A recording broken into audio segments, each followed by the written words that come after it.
you will be, like अगर आप निकले तो फॉरन से ज्वाइन कर दीजिएगा. So hello everyone, good evening and assalamu alaikum. This is Muhammad Daniel Kamal. I am playing my roles in both the organizations, the Buraaq Association and alongside READ Resilience and Adaptation.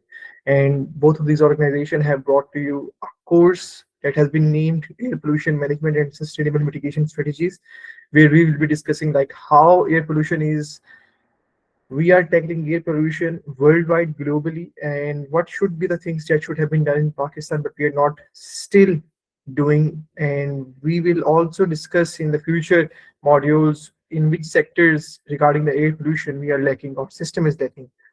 And in terms of sustainable mitigation strategies, it will be our 100% efficiency that we will try our best to study how the other developed countries, the other top nations usually consider mitigation. We will try to learn from their case studies and we will try to adapt these case studies in terms of Pakistan. So आज के course के अंदर हम लोगों ने, चूंकि हमारा जो मॉड्यूल 1 था उसके अंदर हम लोगों ने पढ़ा था कि एटमॉस्फेरिक केमिस्ट्री किस तरीके से होती है एंड हमारे पास मेन एयर पोल्यूटेंट्स कौन कौन से थे. अगर आपका कोई सवाल होगा तो रिगार्डिंग द मॉड्यूल 1 जो हम लोगों ने कल पढ़ा था, you may ask. And today we will be talking on the module 2 and module 2 का जो हमारे पास टॉपिक है that is air quality monitoring, जिसके अंदर हम बात करेंगे कि like how should we know, हमें किस तरीके से पता चल सकता है कि हमारे इर्द गिर्द की जो हवा है, चाहे वो इंडोर एयर हो चाहे वो एम्बियंट एयर हो, and by ambient air I mean to say outdoor air. तो हमें किस तरीके से पता चल सकता है कि हमारे इर्द गिर्द की हवा जो है वो क्लीन है या वो पोल्यूटेड है. Like either it is clean or either it is very bad to inhale. हम लोग क्योंकि एयर को हम लोग देख नहीं सकते, we just inhale, and even still if we inhale, at most of the times we cannot differentiate like either it is bad air or either it is clean air.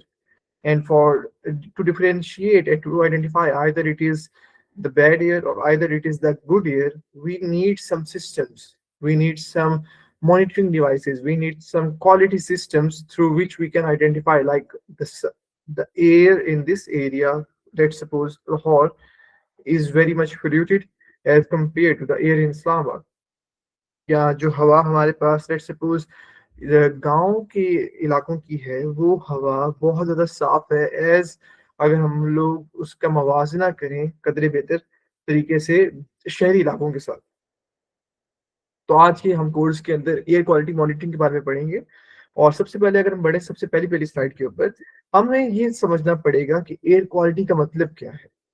Air quality को हम किस नज़रिए से देखते हैं कि क्या मतलब कि एयर क्वालिटी नाम से तो पता चल रहा है कि like we will be talking about कि हवा की क्या क्वालिटी है, लेकिन किस नजरिए से, नजरिया मैटर करता है इसको देखने के लिए.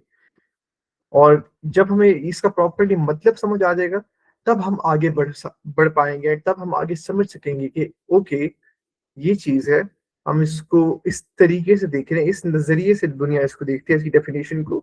एंड इट शुड बी और लाइक रिस्पॉन्सिबिलिटी, लाइक अब हम इसको किस तरीके से आगे लेके बढ़ा सकते हैं. अगर मैं वैसे आपको आम अल्फाज में कहूँ तो एयर क्वालिटी हमारे पास वो टर्म होती है जो हम इस्तेमाल कर रहे होते हैं उस हवा को आप कह रहे हैं डिस्क्राइब करने के लिए जो बहुत ज्यादा आलूदा हो चुकी है, एंड वो भी वो वाली हवा जो हम लोग सांस ले रहे होते हैं जिसके अंदर. और फिर कुछ जगहों के ऊपर हमारे पास एयर क्वालिटी को ऐसे कहा जाता है कि लाइक ये हमारे पास वो मैयर है, ये हमारे पास वो जरिया है जिसके जरिए से हम लोग एयर के अंदर, हवा के अंदर मौजूद चीजों को उनकी आप कह लें आइडेंटिफिकेशन कर सकते हैं, हम उनकी निशानदही कर सकते हैं कि हमारी हवा के अंदर मौजूद कौन कौन से पार्टिकल्स हैं, क्या वो मेटल्स हैं, क्या वो पार्टिकुलेट मैटर है, क्या वो गैसियस सब्सटेंसेस हैं, क्या वो आप कह लें लिक्विड ड्रॉपलेट्स हैं, क्या वो सॉलिड सब्सटेंसेस हैं. तो हम उसके थ्रू मवाजना कर सकते हैं, हमें उसके थ्रू निशानदही कर सकते हैं कि हमारी हवा के अंदर मौजूद क्या है. और इसी वजह से फिर इसकी जो नासा डेफिनेशन करता है, नासा का जो एम्स रिसर्च सेंटर है वो डेफिनेशन करता है, वो डिफाइन करता है एयर क्वालिटी को कि air quality is a measure of how stuff is in the air which includes particulates and gaseous pollutants. ये नासा के एम्स रिसर्च सेंटर के अंदर से वहाँ की डेफिनेशन है। फिर अगर हम इसके अंदर मज़ीद आगे बढ़ें, तो फिर हमें ये भी कहा जाता है कि एयर क्वालिटी के अंदर अगर हमारे पास हमारी जो हवा है, वो बहुत ज़्यादा आलूदा हो चुकी होती है उसकी क्वालिटी, तो हमारे पास जो हमारे पॉल्यूटेंट्स होते हैं, हमारी हवा के अंदर पाए जाने वाले, वो हमारे लोगों के लिए तो बहुत ज़्यादा खतरनाक हो जाएँगे। और लोगों के अंदर भी हमारे पास उन लोगों के लिए सबसे ज़्यादा खतरनाक होंगे जिनको या तो लंग्स के अंदर वहाँ पे उनकी बीमारी है, either lung cancer, either lung failure, either it could B COPD, या फिर हमारे पास उनके पास हार्ट कंडीशंस है, लाइक उनका हार्ट अटैक की प्रॉब्लम्स हो सकती हैं, उनको एक तरीके से हार्ट जो है वो ब्लड को पंप बाय द बहुत स्लोली करता है, जिसकी वजह से उनकी बॉडी के अंदर इन्फ्लेमेशन कॉज हो जाती है। और फिर ये भी कहा जाता है लाइक कि अगर हम एयर क्वालिटी के अंदर देखते हैं तो we have bad air and then we have good air. तो गुड एयर से क्या मुराद है? गुड एयर से मुराद वो ऐसी एयर होती है जिसके अंदर हमारे पास पार्टिकुलेट्स जो होते हैं हमारे पास, वो बहुत कम तरीके से पाए जाते हैं, like they are very much, आप कह लें, less present as compared to the other particulates that are present in the very poor quality air. और फिर इसलिए भी ये कहा जाता है कि like we have to identify in which areas we have clean air and in which areas we have bad air. और फिर ये भी कहा जाता है कि clean air is a very basic requirement. ये हमारे पास वो रिक्वायरमेंट है जो कि हमें हर लोगों को देनी चाहिए, हर इंसान को देनी चाहिए। एक हेल्दी इन्वायरमेंट की बेसिक रिक्वायरमेंट है जिसके अंदर हम लोग जिंदा रह सकें, जिसके अंदर हम लोग काम कर सकें, जिसके अंदर हमारी जो फैमिलीज हैं हम उनकी डेवलपमेंट कर सकें, हम उनकी ग्रोथ कर सकें, हम अपनी फैमिलीज को लेकर आ सकें उस इन्वायरमेंट के अंदर। और इस वजह से फिर ये कहा जाता है कि पिछली कुछ दिहाइयों के अंदर, like with in some recent decades, air quality के स्टैंडर्ड्स जो थे वो काफ़ी इंप्रूव हो चुके थे। हमारे पास डिफरेंट कंट्रीज ने अपने नेशनल एयर क्वालिटी स्टैंडर्ड्स मुतारिफ करवाए थे। शुरुआत यूनाइटेड स्टेट्स ऑफ अमेरिका से हुई थी एंड देन फिर copying the United states of America, different countries ने अपने नेशनल एयर क्वालिटी स्टैंडर्ड्स दिए थे। और फिर कुछ नेशनल एयर क्वालिटी स्टैंडर्ड्स के बाद भी हमारे पास हमारी पॉलिसी सेक्टर के अंदर भी इम्प्रूवमेंट आई थी एंड हमारे पॉलिसी सेक्टर के अलावा भी हमारे पास हमारे जो मॉनिटरिंग सिस्टम्स थे, हमारे जो मॉडल्स थे, हमारी जो लेबोरेटरी स्टडीज थी, उसके अंदर भी काफी इम्प्रूवमेंट आ चुकी थी। लेकिन अभी भी हमारे पास ऐसी कंट्रीज हैं जहाँ पे कुछ ऐसे कंट्रीज हैं जहाँ पे कुछ इलाकों के अंदर बहुत ही ज़्यादा अनएक्सेप्टेबल लेवल होता है एयर पोल्यूशन का।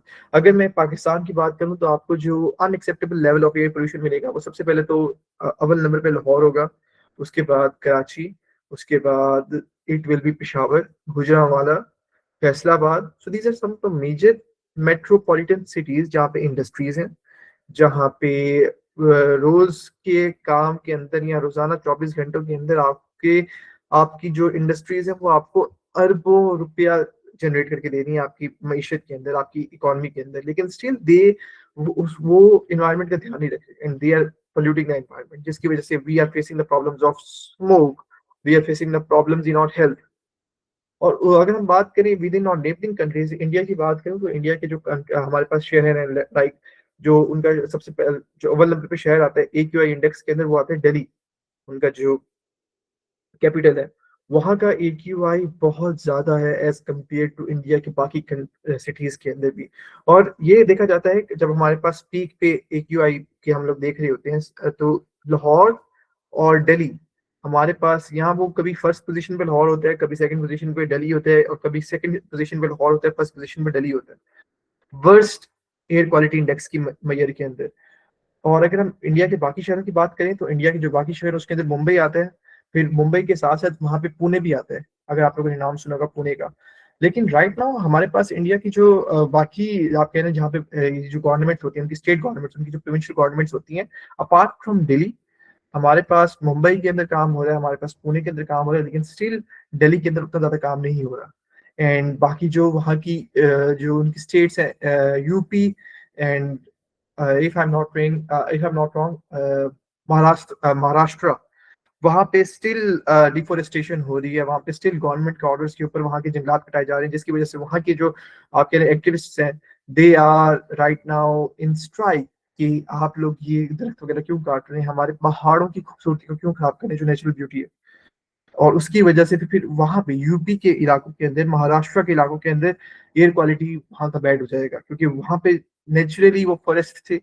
And right now the governments, जो उनकी प्रोविंशियल गवर्नमेंट्स थी, उन्होंने इजाजत दे दी है कि वहाँ के दरख्तों की आप कटाई करना स्टार्ट कर दें, ताकि वहाँ पे इंडस्ट्रीज बनना स्टार्ट हो, जिसकी वजह से यूपी के इलाकों के अंदर भी और महाराष्ट्र के इलाकों के अंदर भी हमारे पास ये चीज़ें देखी जाएंगी, प्रॉब्लम्स देखी जाएंगी। अब अगर हम बात करें इसके ऊपर मजीद, तो क्लीन एयर को भी ये भी कहा जाता है according to World Health Organization कि 99% ऑफ द ग्लोबल पॉपुलेशन जो भी सांस ले रही है वो उनकी गाइडलाइन लिमिट से ज्यादा तजावुज कर चुकी है एयर क्वालिटी के अंदर। लाइक डब्ल्यू ने भी एक लिमिट सेट की होती है, एंड उनका ये कहना है कि 99% ऑफ द होल पॉपुलेशन, अब ग्लोबली हमारी जो पॉपुलेशन है it has exceeded 8 billion in November 2024 की 2024 से। तो इसका मतलब ये है कि नवंबर 2024 से लेकर अभी तक राइट नाउ और पॉपुलेशन हैज बीन 8.1 और 8.2 बिलियन, 8.1 बिलियन से तो तजावुज कर चुकी है।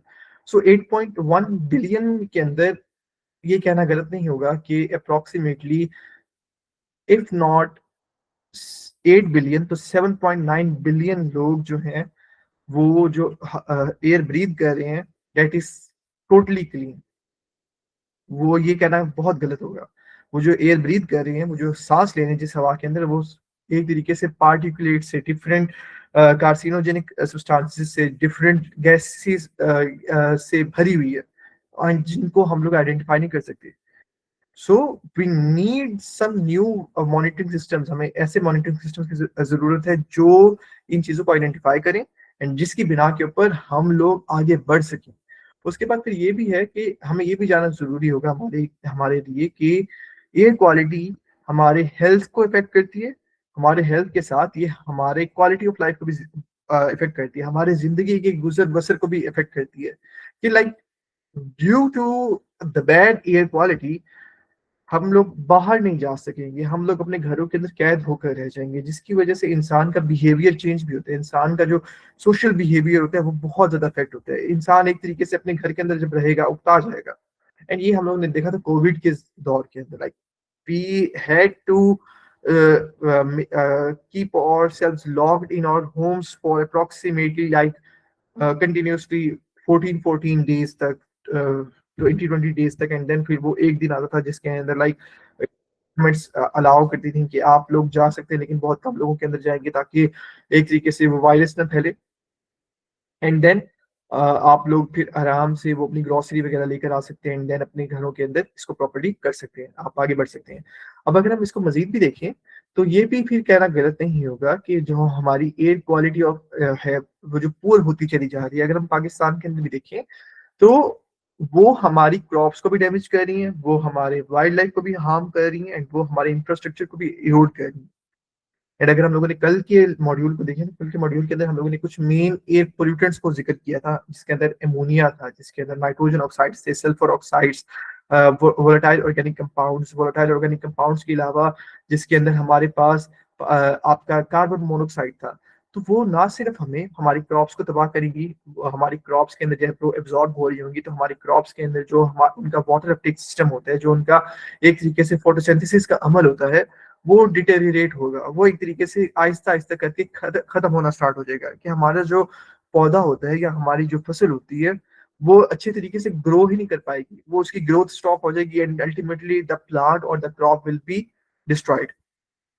अगर हम वाइल्ड लाइफ के जुमरे के अंदर देखें तो हमारे पास ये पोल्यूटेंट्स जो हैं वो जब हमारे ग्राउंड के ऊपर सेटल होते हैं या इवन हमारे आप कह वाटर सिस्टम के साथ जब उनका तबादला होता है इन गैसेस का जो ट्रांसफर होता है, like from air to water and then water from water again to air, हमारे पास ये साइकिल होता है कंटिन्यूसली। तो इसके अंदर तो इसके अंदर हमारे पास जब हमारा वो जानवर जो है, B it domestic animal B it wild animal, जब वो उस जगह पे पानी जा के पीना स्टार्ट करेगा तो वो चीज, वो पार्टिकुलेट मैटर्स, वो गैसेस सब्सटेंसेस उस वाटर के अंदर भी मौजूद होंगे। एंड जब वो पानी पी रहा होगा या even if they will be inhaling that air, उनकी लंग्स डैमेज होंगी, उनका रेस्पिरेटरी सिस्टम डैमेज होगा, and they also will be getting some infections जो एनिमल डोमेन्स के अंदर होते हैं। एंड डीवीएम डॉक्टर्स जो होते हैं, जो वेटनरी फील्ड से ताल्लुक रखते हैं, वो हमें ज्यादा बेहतर तरीके से बता सकते हैं कि लाइक मेनली जानवरों के रिगार्डिंग जब वो किसी ऐसी आलूदा जगह पे होती हैं, चाहे वो वाटर पोल्यूशन के एतबार से हो, चाहे वो एयर पोल्यूशन के एतबार से हो, तो कौन कौन सी चीजें इफेक्ट होती हैं, कौन कौन सी डिजीजेज लगती हैं जानवरों के अंदर, लेकिन मेनली उनके लंग्स डैमेज होते हैं, उनका रेस्पिरेटरी सिस्टम डिस्ट्रॉय होता है।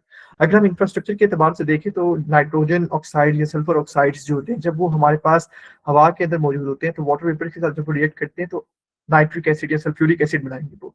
अब जब nitric acid and sulphuric acid बनाएंगे तो ultimately it will fall out on our fields, on our lands या on our buildings in the form of rain, जिसे हम लोग एसिड रेन कहते हैं। वो एसिड रेन जब हमारी बिल्डिंग के मटेरियल से साथ रिएक्ट करता है तो एसिड रेन दरअसल वो हमारे बिल्डिंग के मटेरियल से, वो हमारे स्टैचूज के मटेरियल्स के साथ उससे लाइमस्टोन को निकाल रहा होता है, कैल्शियम ऑक्साइड। जब कैल्शियम ऑक्साइड को निकालेगा तो इसका मतलब ये है कि हमारा जो एक तरीके से स्टैचू होगा या हमारी जो बिल्डिंग होगी, वो भी आहिस्ता आहिस्ता करके बहुत ज्यादा कमजोर होना स्टार्ट हो जाएगी। बोसीदा, हमारी इमारत बोसीदा होना स्टार्ट हो जाएगी। और स्टैचूज के जुमरे के अंदर भी हमारे जो स्टैचूज होते हैं, फिर वो आहिस्ता आहिस्ता करके उसके अंदर क्रैक्स आना स्टार्ट हो जाएंगे, और उस क्रैक्स के बाद अल्टीमेटली और statues will like they fall of, वो डिस्ट्रॉय होना स्टार्ट हो जाएंगे। तो इस वजह से हमारी हवा को प्रॉपरली इंश्योर करना कि वो सेफ हो, हेल्दी हो, हमारे लिए ये एक तरीके से रिस्पॉन्सिबिलिटी है, जिम्मेदारी है कि हम लोग मॉनिटर करें एयर क्वालिटी को डेली, ऑर्ली बेसिस के ऊपर, एंड अगर हमसे हो सके तो हम लोग मिनट के बेसिस के ऊपर भी इसको प्रॉपरली मॉनिटर करें। राइट नाउ जो आपको डाटा मिल रहा होता है लाइक ऑन द वेबसाइट्स, जो फ्री वेबसाइट्स होती है, वहां पे मोस्टली जो आपको डाटा मिल रहा होता है वो मिल रहा होता है आपको on the basis of hourly data, AQI index. लेकिन अब हमें ये भी हमारी जिम्मेदारी है कि हम लोग एक तरीके से उस डाटा की बिना के ऊपर आगे से आगे बढ़े, आगे से आगे ये देखें कि like how on the basis of this data we can ensure or we can make improvements in our air quality monitoring systems. अब ये हमारी जिम्मेदारी है as being the new environmentalist, as being the IR specialist, as even if we being the policy makers, क्योंकि जब हमारे पास policies हैं तो हम उस एविडेंस की बिना के ऊपर हम ये गवर्नमेंट से कह सकते हैं कि नहीं, आप being the government you should allow and you should request this EPA और दिस एजेंसी की वो अपने मॉनिटरिंग सिस्टम के अंदर शिफ्ट्स लेकर आए, ताकि जब वो हमें नए एविडेंस दे रहे होंगे, जब वो हमें स्ट्रॉन्ग एविडेंसेस दे रहे होंगे, तो हम उस एविडेंसेस की बुनियाद के ऊपर आपको अच्छी पॉलिसीज बनाकर दे सकते हैं, ताकि आपके लिए वो अच्छा हो एंड हमारी लाइक नॉर्मल पब्लिक के लिए भी अच्छा हो। और एयर क्वालिटी को फिर ये भी कहा जाता है कि ये ऐसा एक क्रिटिकल मेट्रिक है जिसकी बिना के ऊपर हम हवा के अंदर मौजूद प्योरिटी को और उसकी हेल्दीनेस को मेजर कर सकते हैं, जिसको हम लोग सांस ले रहे होते हैं। अब अगर हम नेक्स्ट स्लाइड के ऊपर चलें तो हमारे पास आता है कि what makes up air quality, कि एयर क्वालिटी के अंदर भी हमारे पास क्या कौन कौन सी चीजें आ जाती हैं। जिस तरीके से हम लोगों ने कल जिक्र किया था कि हमारे पास उसकी जो कॉम्पोजिशन होती है वो प्राइमरीली होती है लाइक 78% नाइट्रोजन, 21% ऑक्सीजन। लेकिन apart from nitrogen and apart from oxygen हमारे पास बाकी कुछ ट्रेस अमाउंट के अंदर भी गैसेस मौजूद होती हैं, जिसके अंदर हमारे पास नोबल गैसेस में से आर्गोन आ जाता है, AR, उसका जो सिंबल होता है पीरियोडिक टेबल के अंदर। उसके बाद फिर हमारे पास कार्बन डाइऑक्साइड भी होता है, नियॉन भी होगी, आपके पास हीलियम भी होगी, क्रिप्टॉन भी होगी, हाइड्रोजन भी होगा और जीनॉन भी होगा। Mainly like you will be having some noble gases. Along with side the noble gases, you will be having hydrogen and krypton with CO2। और ये सारे के सारे जो हमारे पास ट्रेस एलिमेंट के अंदर मौजूद होते हैं, आप कह लें गैसेस, ये और कुछ हमारे पास पोल्यूटेंट्स हमारी हवा के अंदर मौजूद रिमेनिंग 1% कंपोजिशन को बनाएंगे, एंड जिसका फिर हमें उसके इफेक्ट्स हम देखते हैं हमारे एनवायरनमेंट के ऊपर एंड ह्यूमन हेल्थ के ऊपर, अगर हमारी हवा के अंदर उस रिमेनिंग 1% के अंदर भी पोल्यूटेंट्स होंगे। अब अगर हमने इसकी प्रॉपर्ली इंश्योर करना है सेफ्टी और हेल्थ को, तो हमारे लिए जरूरी है कि हम लोग एयर क्वालिटी को मॉनिटर करें। अब एयर क्वालिटी को हम मॉनिटर किस तरीके से कर सकते हैं? पोल्यूशन की सोर्सेज को आइडेंटिफाई करके, इफेक्टिव स्ट्रेटजीज के थ्रू, अगर हम लोग इफेक्टिव स्ट्रेटजीज को इम्प्लीमेंट करें उसके थ्रू हम एयर क्वालिटी को मॉनिटर कर सकते हैं और उसको फिर इम्प्रूव कर सकते हैं। और अगर हम अब बात करें कि हमारी according to US EPA what should be like the thing, तो US EPA ने हमें ये बताया हुआ है कि हमारे पास हवा के अंदर मौजूद टोटल 6 एयर पोल्यूटेंट्स हैं, जिनको हम लोग मेजरली कैटेगराइज करते हैं। एंड जो हमारे पास पोल्यूटेंट्स हैं वो है पार्टिकुलेट मैटर PM, जिसके अंदर आपके पास PM2.5 भी आ जाएगा, आपके पास PM10 भी आ जाएगा। आपके पास नाइट्रोजन ऑक्साइड्स आ जाएंगे, नॉक्स फैमिली के अंदर हम लोगों ने पढ़ा हुआ है कि हमारे पास नाइट्रोजन ऑक्साइड आता है और नाइट्रोजन डाइऑक्साइड आता है, NO2। उसके बाद आते हैं हमारे पास सल्फर ऑक्साइड्स के अंदर भी सबसे पहले मेजरली जिसको हम डिस्कस कर रहे होते हैं वो कर रहे होते हैं सल्फर डाइऑक्साइड, SO2 को, फिर carbon monoxide and then lead.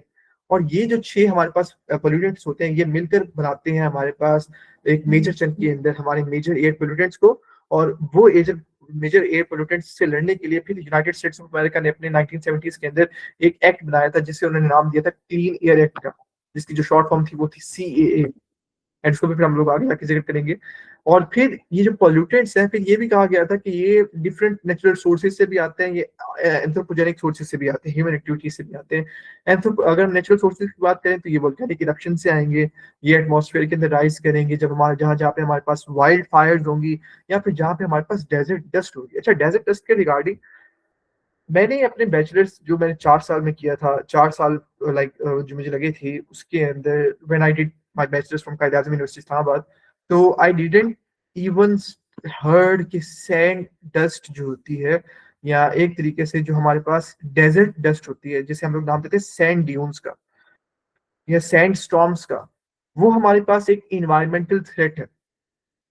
Desert dust या सैंड स्टॉर्म्स का जिक्र 4 साल के अंदर मैंने जो पढ़ा था एक दफा भी हमारे प्रोफेसर ने नहीं किया था, या एक दफा भी मैंने हमारे उन मटेरियल्स के अंदर नहीं देखा था, उन बुक्स के अंदर या उन मटेरियल्स के अंदर जो हमें हमारे हमारे प्रोफेसर ने दिए थी।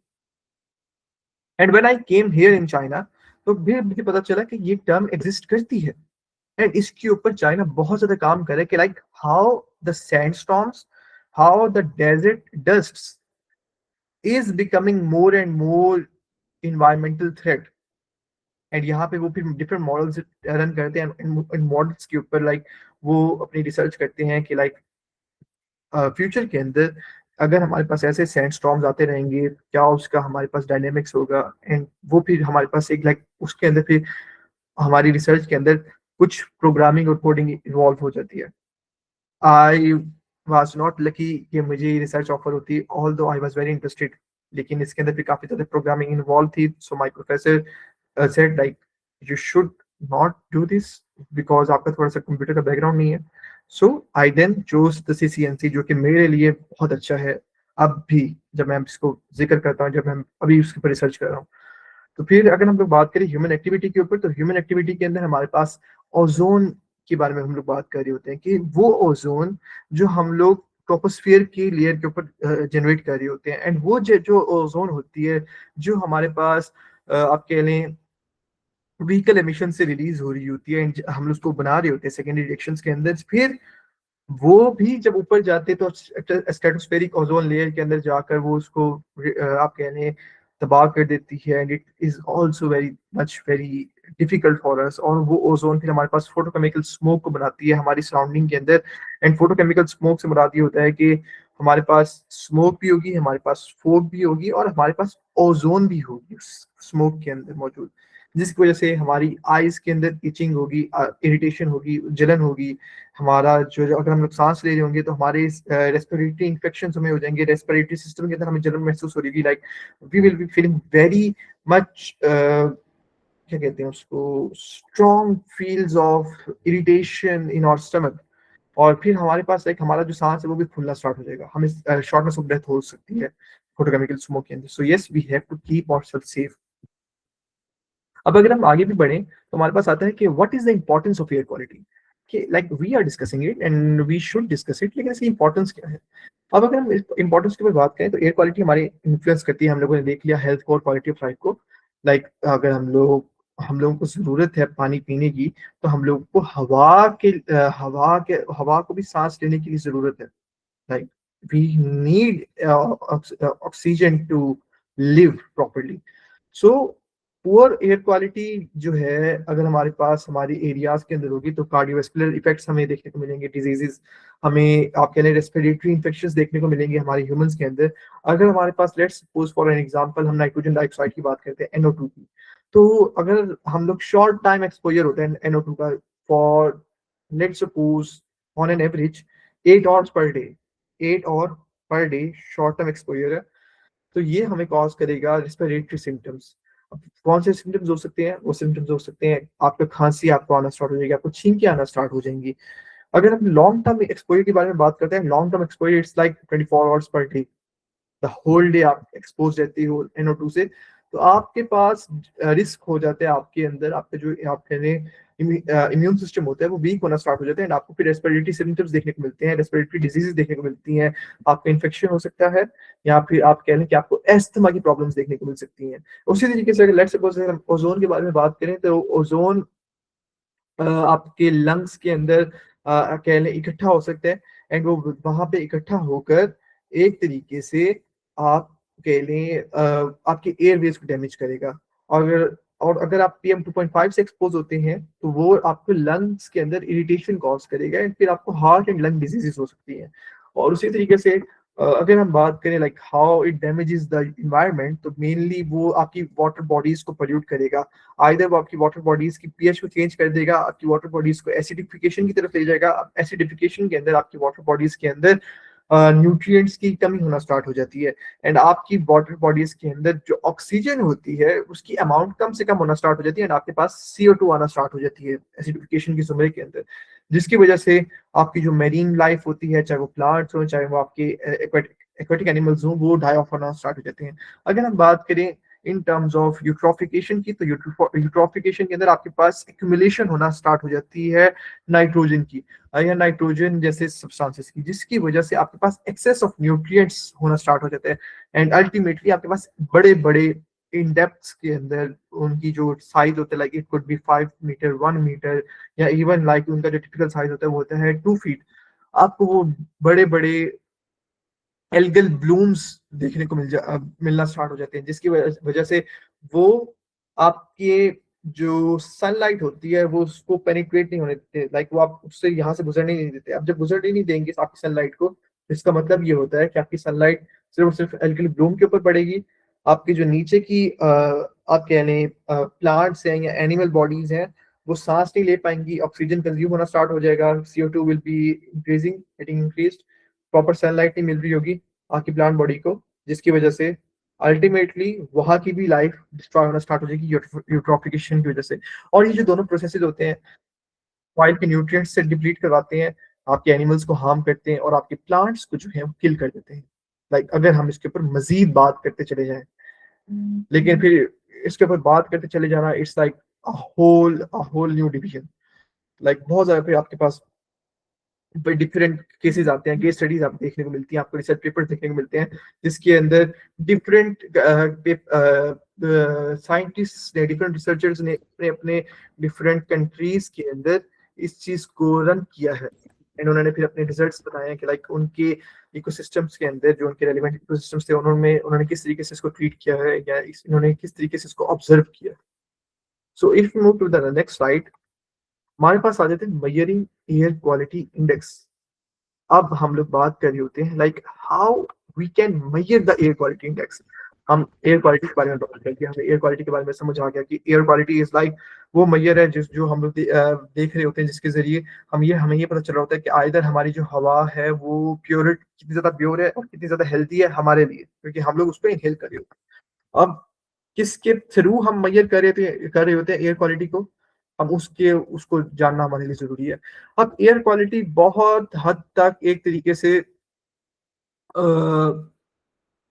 वेदर जैसी है, आपके मौसम जैसे सिमिलर है, बहुत जल्दी क्विकली आप कह लें चेंज हो सकती है वो। Like with in just a matter of hours आपका एयर क्वालिटी जो है वो क्लीन एयर से पुअर क्वालिटी के अंदर चेंज हो सकता है। अगर मैं आपको एक एग्जांपल दूं, तो लेट्स सपोज हम लोग लेते हैं एग्जांपल लाहौर की। अब लाहौर के अंदर एयर क्वालिटी जो खराब होगा वो खराब होगा from morning till evening, and evening से लेके till early in the morning आपके पास जो आपका एयर क्वालिटी इंडेक्स होगा वो नॉर्मल होगा, वो तो ज्यादा खराब नहीं होगा as compare to the morning के जो टॉप पीक आवर्स होते हैं। क्या रीजन हो सकती है? रीजन ये हो सकती है कि मॉर्निंग के अंदर आप ट्रांसपोर्ट सेक्टर का बहुत ज्यादा इस्तेमाल कर रही होती हैं, पर्सनल व्हीकल्स, आपकी इंडस्ट्रीज बहुत ज्यादा ऑपरेट कर रही होती हैं। सो इसका मतलब ये है कि with in just matter of hours आपका एयर क्वालिटी इंडेक्स जो है उस एरिया का, लाहौर का, मॉर्निंग के अंदर पीक पर होता है, लाइक इट आपको वो रिजल्ट शो कर रहा होता है 150, 100, more than 200, and after like वो जब नॉर्मल हो रहा होता है तो वो आपको शो करेगा इवनिंग के अंदर, like let suppose 80, 90, although show नहीं करता, बहुत मुश्किल से शो करता है। नॉर्मली जो वो शो कर रहा होता है इट्स लाइक 113, 115 इन डेज के अंदर भी। तो फिर अब एयर क्वालिटी को मैयर और रिपोर्ट करने के लिए यूनाइटेड स्टेट्स ऑफ अमेरिका की जो ईपीए थी, यूएस ईपीए, उन्होंने एयर क्वालिटी इंडेक्स को मुतारिफ करवाया था। एंड उन्होंने ये कहा था कि एयर क्वालिटी इंडेक्स ये हमारे पास वो जरिया है जिसके थ्रू हम ये 6 प्राइमरी एयर पोल्यूटेंट्स को रैंक कर सकते हैं कि ये एक एरिया के अंदर उसकी क्या अमाउंट है। And ultimately by ranking these 6 air pollutants हम उनकी एवरेज ले सकते हैं, एंड देन उसकी एवरेज के थ्रू हम ये बता सकते हैं कि उस एरिया का आया जो एटमॉस्फेयर है वो किस तरीके से है, एंड उसकी जो एक अमाउंट एयर क्वालिटी इंडेक्स की रेंज कर रही होती है, वो कर रही होती है फ्रॉम 0 to 500। अगर 0 to 50 है it's very good air, it's clean air mainly. अगर मॉडरेट है फिर भी आपका काम चल जाएगा, लेकिन फिर आपका जब 100 से इंक्रीज करती है अमाउंट तो वो काम खराब करना स्टार्ट कर देती है। 100 to 150 it's like unhealthy for sensitive groups. Sensitive groups के अंदर आपके पास आ जाते हैं एस्थमेटिक लोग, या वो लोग जिनको लंग प्रॉब्लम्स हैं या हार्ट प्रॉब्लम्स हैं।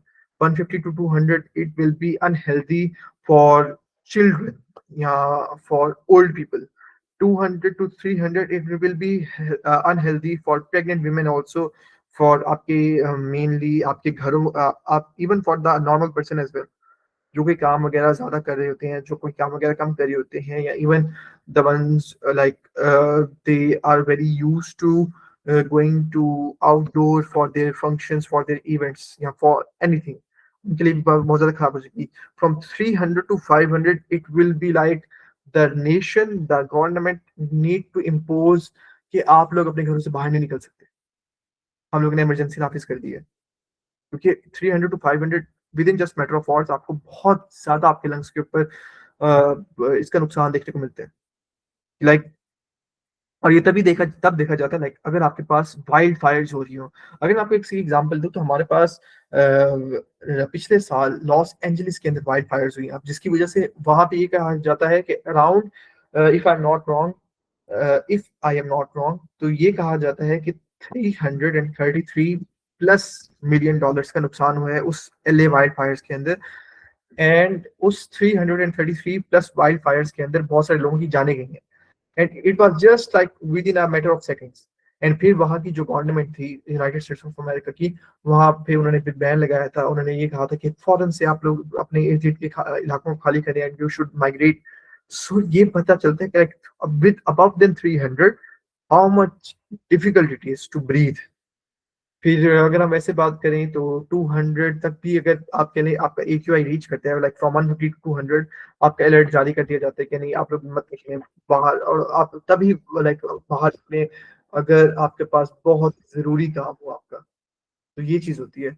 And just give me a minute guys, हम इसको यहीं से कंटिन्यू करते हैं, जस्ट अ मिनट।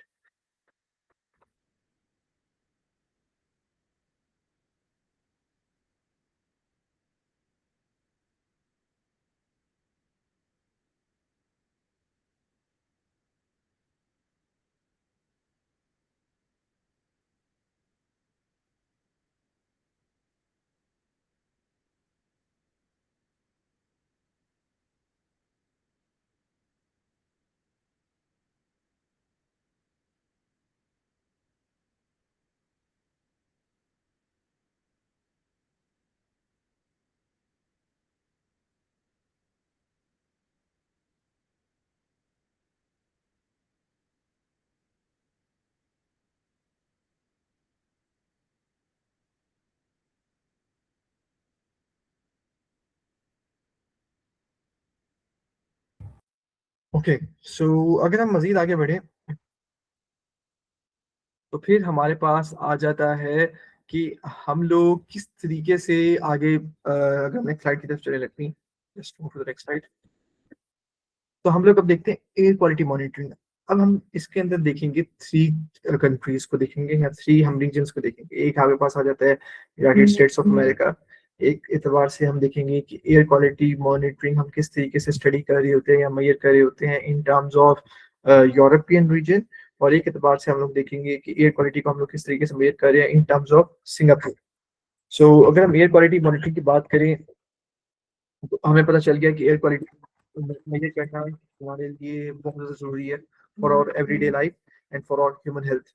और मेजर करना एयर क्वालिटी को मॉनिटर करना एयर क्वालिटी को हमारे लिए बहुत ज़्यादा ज़रूरी है क्योंकि ये इम्पैक्ट्स बनाते हैं क्रिएट करते हैं हमारी सराउंडिंग कम्युनिटीज़ के ऊपर। अब गवर्नमेंट्स किस तरीके से काम कर रही हैं रेगुलेट कर रही है एयर पोल्यूशन को यूनाइटेड स्टेट्स के अंदर यूरोप के अंदर सिंगापुर के अंदर। We will study this thing. सबसे पहले अगर हम बात करें यूनाइटेड स्टेट्स की तो यूनाइटेड स्टेट्स से फिर हम लोग स्टार्ट करते हैं क्लीन एयर एक्ट के ऊपर। क्लीन एयर एक्ट हमारे पास यूनाइटेड स्टेट्स ऑफ अमेरिका की गवर्नमेंट ने बनाया था, फेडरल लॉ ने बनाया था एज अ फेडरल लॉ 1970 के अंदर।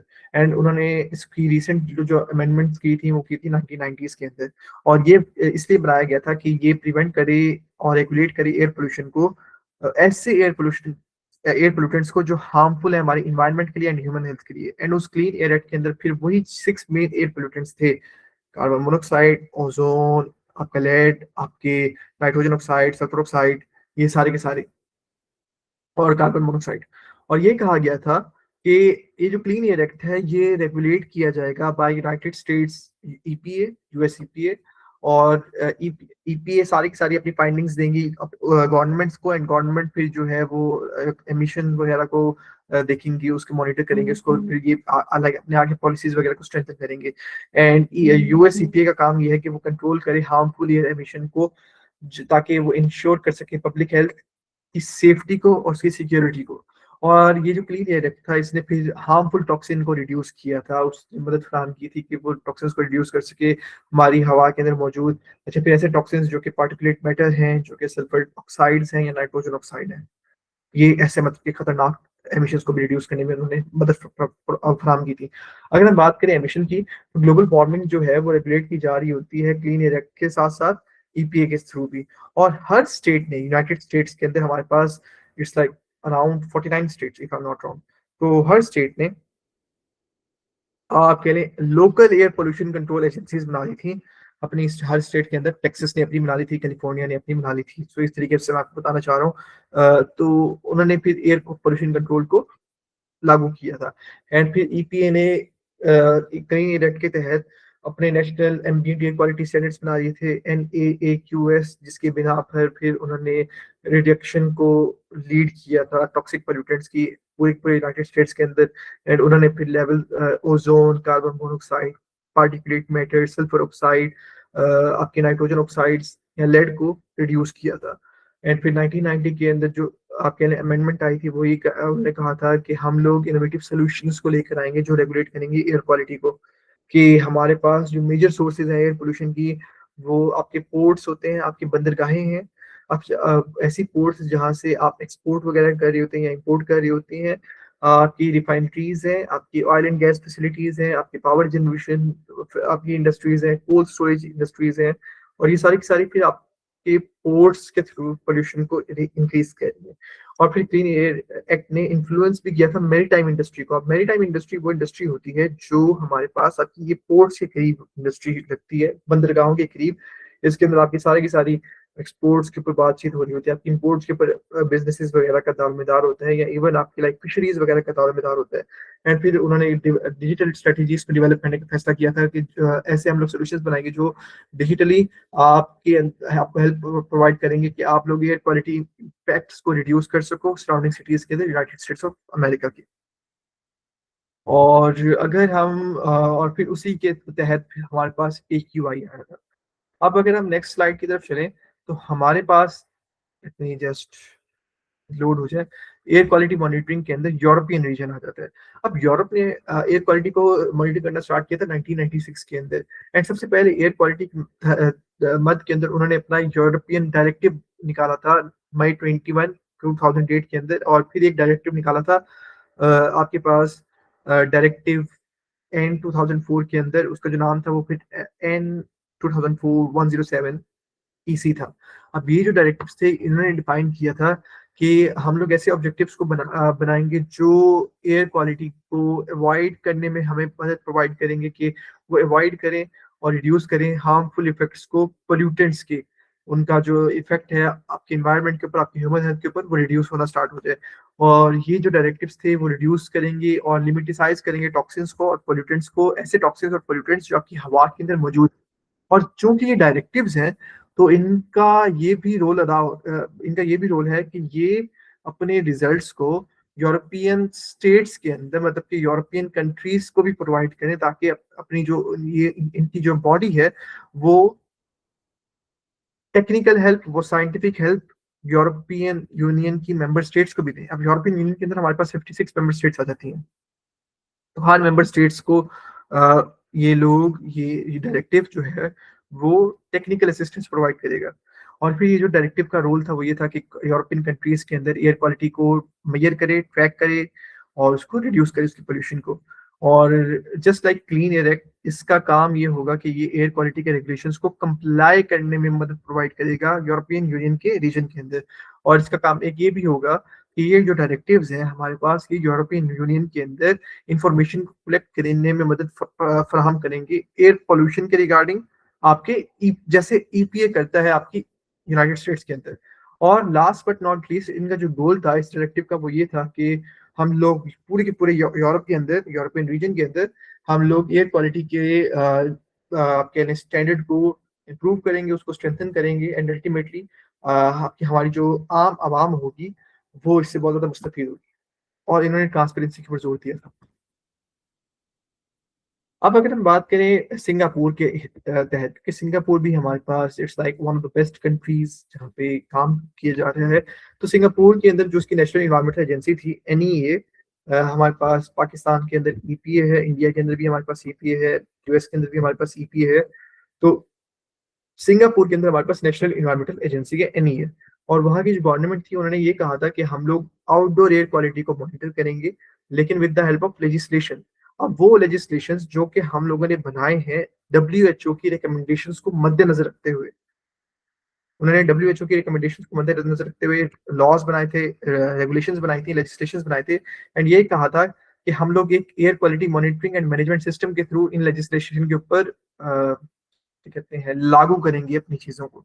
और ये वाला जो हमारे पास मॉनिटरिंग एंड मैनेजमेंट सिस्टम होगा, ये टेलीमेट्रिक होगा, कि ये कनेक्ट किया जाएगा विद डिफरेंट मॉनिटरिंग स्टेशंस जो ट्रांसमिट करेंगे रियल टाइम डाटा को, ताकि हम लोग करंट एयर क्वालिटी के बारे में जान सकें। और हमारा जो फोकस होगा सिंगापुर के इस एनईए के मॉनिटरिंग सिस्टम के अंदर वो था, इनका जो फोकस था पोल्यूटेंट्स के ऊपर, उनमें थे सल्फर डाइऑक्साइड, आपका नाइट्रोजन डाइऑक्साइड, आपका कार्बन मोनोऑक्साइड सीओ था। 3 पोल्यूटेंट्स पर फोकस।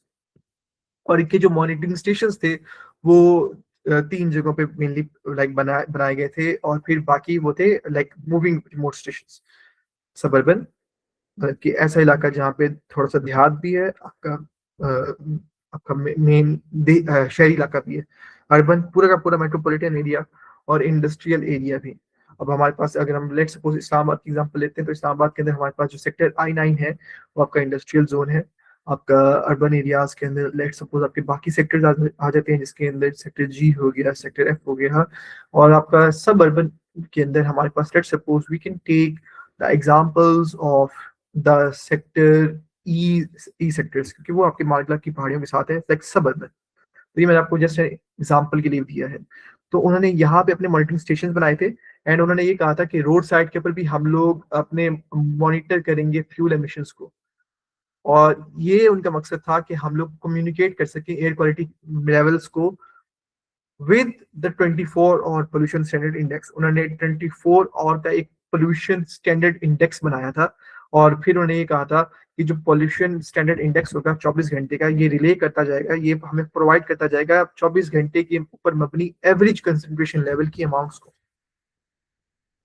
अब अगर हम नेक्स्ट स्लाइड की तरफ चलें, तो हमारे पास आ जाते हैं monitoring air quality for ports, क्योंकि हमने अभी बात की है कि हमारे पास पोर्ट्स के ऊपर सबसे ज्यादा एयर पोल्यूशन हो रही होती है। तो एयर पोल्यूशन लेवल जितने भी हैं हमें वो पता है कि अब उसे मॉनिटर करना पड़ेगा हमें रियल टाइम के ऊपर, रियल टाइम डाटा के ऊपर। एयर पोल्यूशन के जो लेवल्स हैं वो चेंज हो रहे होते हैं हर बढ़ते घंटे के साथ। लाइक 10 बजे एयर पोल्यूशन लेवल इतना होगा, 11 बजे इतना होगा, 12 बजे इतना हो सकता है, एंड फिर 1 बजे इतना हो सकता है, एंड 1 बजे के बाद लेट सपोज वो इतना हो जाएगा वापस। तो हमें एक ग्रेजुअल एक स्टडी लाइन नहीं मिल रही होती, हमें इस तरीके से लाइन मिल रही होती है। सो अब जिसकी वजह से हमारे पास ये ज़रूरी है कि हम लोग रियल टाइम मेजरमेंट्स को ऑब्टेन करें, उन्हें समझें और फिर उन्हें इंटरप्रेट करें, ताकि हम ये समझ सकें कि हमारी एक्टिविटीज़ किस तरीके से अफ़ेक्ट कर रही है हमारी ह्यूमन हेल्थ को।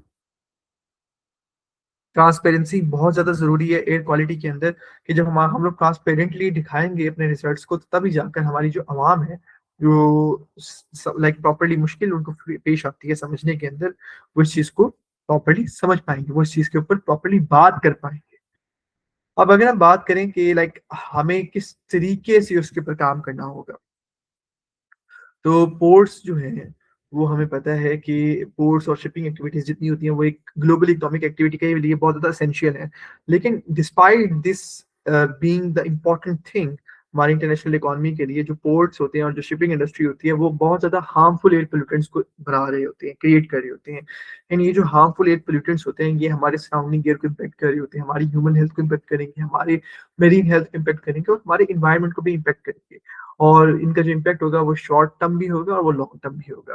अब आपके अगर हम बात करें पोर्ट्स के ऊपर, तो the ports will be affecting the local air and it will affect like as being the major global supply chain, क्योंकि यहाँ से आपकी मुल्क की मईशत का दारोमदार होता है एक बंदरगाह के ऊपर। फिर हर साल आपकी जो इंटरनेशनल ट्रेड होती है, ग्लोबलाइजेशन होती है, बिजनेस जो ग्रोथ होती है, वो बढ़ता चला जा रहा है, जिसकी वजह से आपकी पोर्ट्स के ऊपर ज्यादा से ज्यादा शिप्स आएंगी, कंस्ट्रक्शन होंगी, मेगा शिप्स के ऊपर ज्यादा से ज्यादा ऑयल यूज होगा, ज्यादा से ज्यादा फ्यूल यूज होगा और बहुत ही ज्यादा आपके जो पोर्ट्स होंगे वो कंजेस्टेड होना स्टार्ट हो जाएंगे, जिसकी वजह से फिर आपके जो सिटीज होते हैं उस पोर्ट के, वो भी डेवलप होना स्टार्ट हो जाएंगे, क्योंकि वहां पे फिर ज्यादा से ज्यादा लोगों का आमद रफत होगी, कार्गो शिपमेंट्स फिर वगैरह जाना स्टार्ट होंगी। एंड जिसकी वजह से लाइक एक ये हमारे पास यूनाइटेड स्टेट्स का एक एग्जांपल है, उन्होंने डेटा दिया था। उन्होंने कहा था कि लॉस एंजलिस के अंदर, एलए के अंदर, जो कैलिफोर्निया के अंदर उसका पोर्ट है, लॉस एंजलिस का कैलिफोर्निया के अंदर, वहां से वो 60,000 ट्रक निकालते हैं पर डे, 60,000 ट्रक्स। एंड अभी हमने सिर्फ उसके नंबर की बात की, हमने उसका ये नहीं बताया कि कितना ज्यादा वो फ्यूल यूज कर रहे होते हैं पर डे, कितना ज्यादा वो ऑयल यूज कर रहे होते हैं पर डे और कितनी ज्यादा वो एमिशन कर रहे होते हैं पर डे। इनकी जो 60,000 ट्रक्स हैं, किस तरीके से हमारे इन्वायरमेंट को इफेक्ट करेंगे, मेरीन लाइफ को इफेक्ट करेंगे या ह्यूमन हेल्थ को इफेक्ट करेंगे, we can just imagine. It will worsen, ये बहुत ज्यादा खराब होना स्टार्ट हो जाएगा। और अगर मैं आपको मजीद इसके ऊपर बताऊं, तो हमें एक पैसिव मेथड की तरफ जाना होगा, लेकिन उससे भी पहले let me just give you an example of China.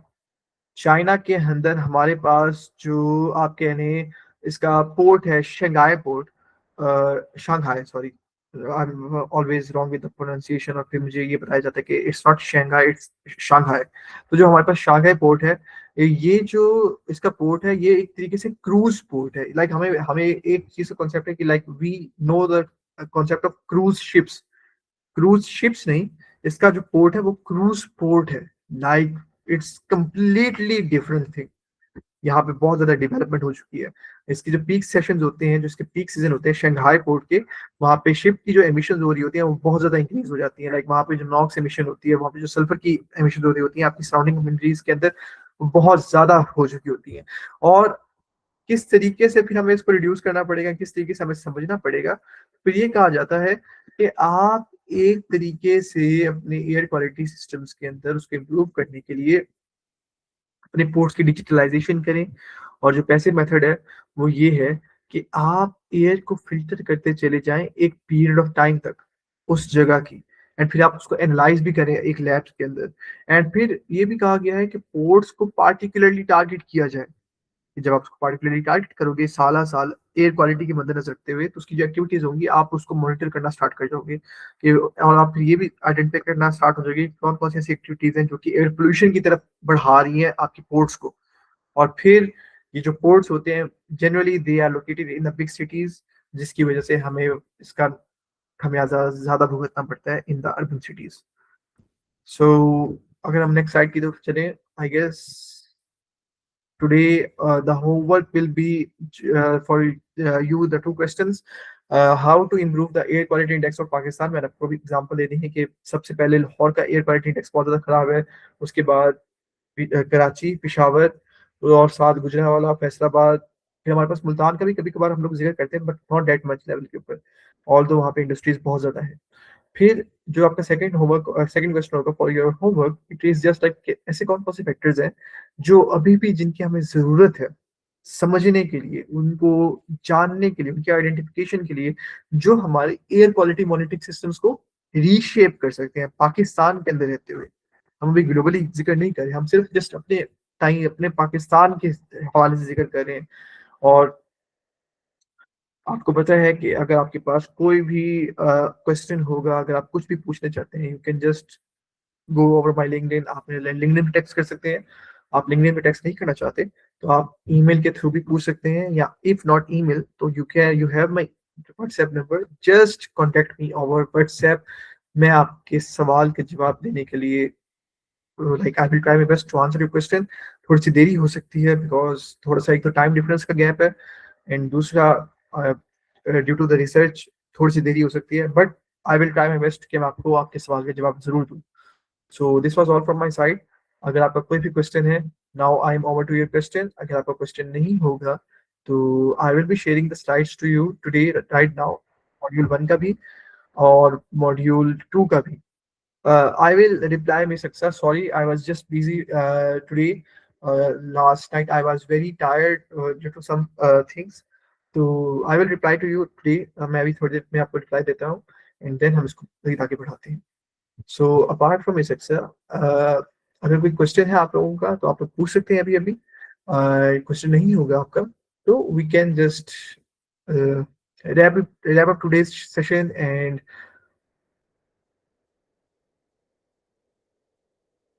It's just for your understanding. अगर आप लोग करना चाहते हैं, मैं वैसे जरूर जोर दूंगा कि आप लोग असाइनमेंट इसके ऊपर करें। इट्स जस्ट सम क्वेश्चंस ताकि आप इसके ऊपर अपना इंटरेस्ट डेवलप करें। पाकिस्तान के अंदर हमारे पास मेनली जो रिसर्चेज हो रही होते हैं, if you are students of environmental sciences mainly, आपके पास जो रिसर्चेज होंगी, आपको आपके जो प्रोफेसर होंगे वो कहेंगे ओके आप रिसर्च करो वाटर के ऊपर, आप रिसर्च करो सॉइल के ऊपर, आप रिसर्च करो जीआईएस के रिलेटेड। लेकिन कोई भी आपको ये नहीं कहेगा कि आप एयर की क्वालिटी के ऊपर रिसर्च करो, क्योंकि आपके पास वो प्रोफेसर उतने ज्यादा है नहीं पाकिस्तान के अंदर, एक तो। और दूसरा, एयर क्वालिटी के एतबार से हमारे पाकिस्तान के अंदर एयर क्वालिटी लैब्स नहीं बनी हुई।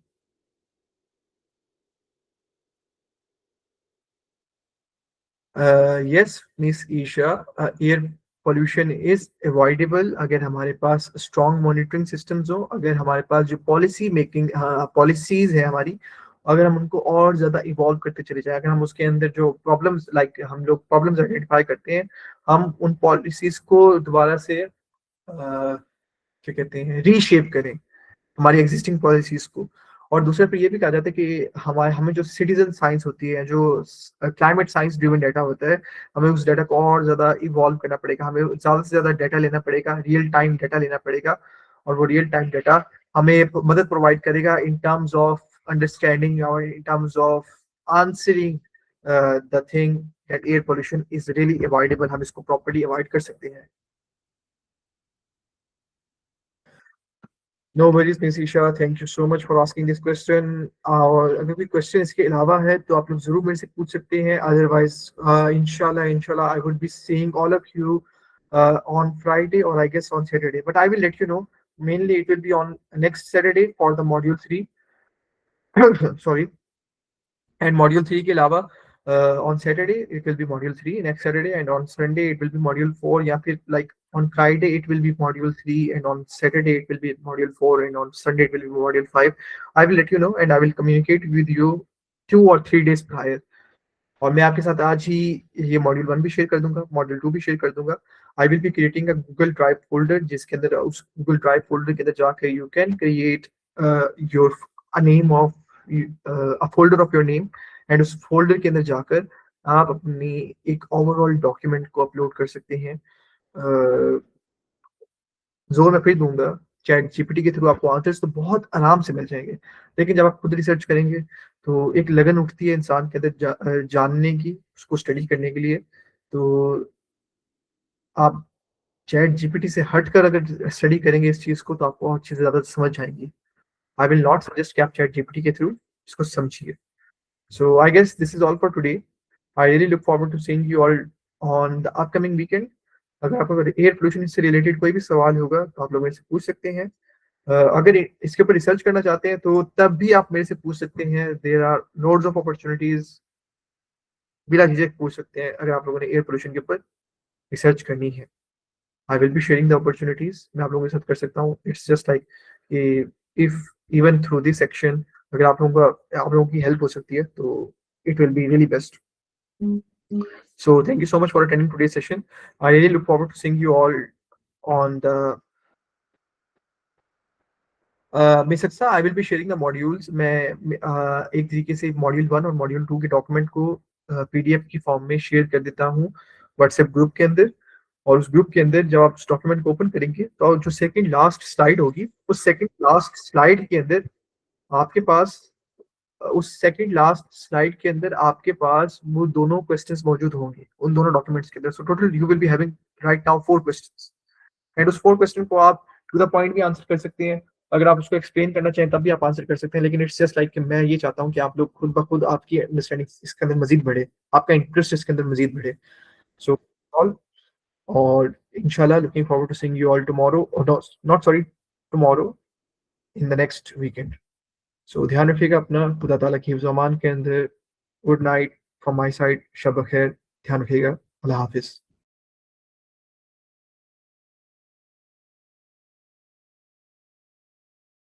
Are starting recording. So, good evening, esteemed dignitaries, respected speakers, researchers, delegates, students, and my fellow participants. On behalf of the Buraaq Association and Riyadh Resilience and Adaptation, it is my pleasure to warmly welcome you all at the day 2 of the International Conference on Evolution of Climate Change. We are graceful and grateful for your presence and continued participation in this important global dialogue. Following the strong and insightful decisions and discussions of yesterday, today's program is thoughtfully dedicated to some of the most pressing and interconnected dimensions of climate change. This day, too, will focus on the emerging climate trends, the international climate agreements, the strategies for adaptation and mitigation, and the most important thing, the critical interlinkage between the climate change and air quality. As climate trends continue to reshape ecosystem, economies, and societies, to understand their patterns and implication, this has never been more vital. This is the moment. And equally important are the global and regional climate agreements that guide collective action, that are focusing the translation of science into policy and commitment. And today's sessions will also highlight the practical approaches to adaptation and mitigation, thus showcasing the pathways to reduce vulnerability, build resilience, and lower emission across sectors. And in addition, the special attention will be given to the climate-air interlinkages, recognizing how climate change and air pollution influence one another and how integrated solution can deliver co-benefits for public health, environmental sustainability, and climate resilience. This conference serves as a platform for knowledge exchange, collaboration, and forward-thinking solutions. We encourage all participants to actively engage in the discussions, share their perspectives, and explore opportunities for collaboration that extend beyond this event. And now, without wasting any more time, I would like to focus our very first session that will be focused on one of the most critical pillars of climate action, climate policy, and global cooperation. As the impacts of climate change intensify, effective policies and strong international agreements remain essential in guiding collective and science based responses. To lead us through this important discussion, we are honored to welcome Dr. Archibong Akpan for the most important thing and the most important dialogue, that is the lineage of climate policies over time. And Dr. Archibong Akpan is a distinguished expert with a deep and comprehensive understanding of climate change. He brings extensive experience in analyzing and shaping the climate frameworks at national and international levels, and with particular expertise in the evolution of climate policies over time. So, and if I just want to tell you some information about his biography, he has over 12 years of experience in climate policy and education. He is committed to advancing sustainable solutions that address global climate challenges, and at United Nations Climate Change, he contributes to shaping impactful policies that align with the organization's mission of fostering climate resilience and equity.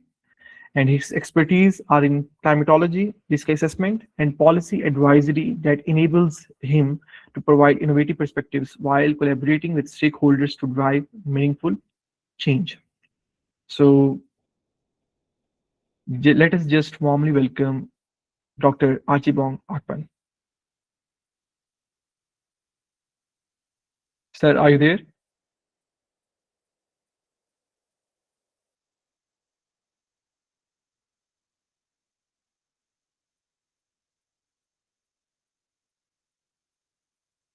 Sir, if you have opened your mic, we cannot hear you.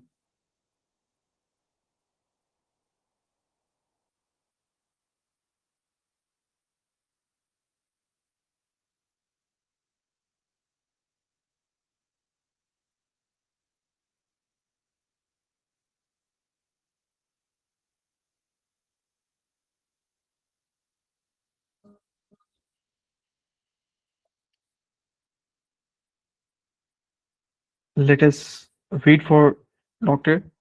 He will be there with us again. And let me just tell you, he's a policy expert, a climate policy expert at United Nations Climate Change, that we formerly known as the United Nations Framework Convention on Climate Change.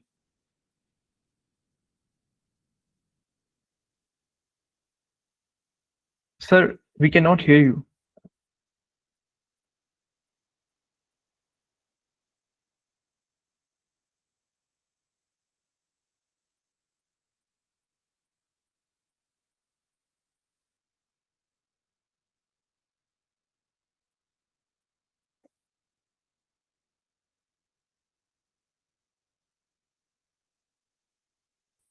Can you hear me? Sir, there is a bit distortion when you are Can you hear me speaking. now?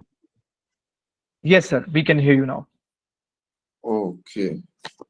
So I was trying to connect with my computer, but I don't know why I lost the audio. So I switched No, over to my phone. So it still works. thank you. So it's great to be here. Yeah. So thank you so much for welcoming me, Kamal, and the team. It's so great to be here. And yeah, so it's wonderful to be here and to share some insights about yeah, climate policies and action. Just like you said, it's um, I'm so great to be here, and please feel free to reach out. Feel free to ask any questions um that you feel comfortable with or where you don't understand. So, because climate change it's something that is really complicated and complex at the same time. So, lots of areas and a lot of areas are actually evolving and new areas are already evolving. So we keep on learning. Even as a climate scientist, as a climate policy expert, I'm still learning. Yeah, so please feel free to contribute. And yeah, so yeah, thank you. Thank you so much, sir. And dear participants, our first session will be focused on the question and answer session. It will be a dialogue where we, as being the participants, as being the students, will ask some questions regarding the global climate agreements from professor, and he will let us know about his insights on those questions. So, professor, my very first question is, could you walk us through the evolution of climate policies since the early international efforts like the 1992 Rio Earth Summit, and what were the major key milestones? Okay, yeah, thank you for the question. It's really great to look at some of the histories, because if you don't understand the history, you won't be able to know the present, and we won't be able to also know the future. So it's also very important to know the history of climate policies. So it all started years back, and around 1992, that was when the politics of climate change began fully in the Rio de Janeiro. We must have heard about the United Nations Framework Convention on Climate Change that was established. But the first conference was in Brazil, Rio de Janeiro. So, it was because of the fact that many countries started having climate change issues. Although climate change has been in existence for quite a long time, decades, millions of years, but during the industrial era from 1950 plus, during that period, the human activities have started increasing. So climate change has started becoming more evident. So during that period, during the 1992, many countries sat down and said, oh, we need to find a way to start solving some of the climate issues in our country, and also to find a way that other countries would agree, probably to formulate policies that will work for countries, especially that are vulnerable to the climate change impact. So in the process of negotiation, politics, different interests and all of that, so there were conflicts among those countries. So it became a very big task of reaching a consensus on major statements, major treaties. So, but in 1992, during the first COP, the Conference of Parties, that was a great milestone. Please, at some point, we had over 154 countries that put in their signatories, to agree to stabilize greenhouse gas emission. All of these climate changes as a result of high concentration of greenhouse gas emission in the atmosphere. Okay, so at that level,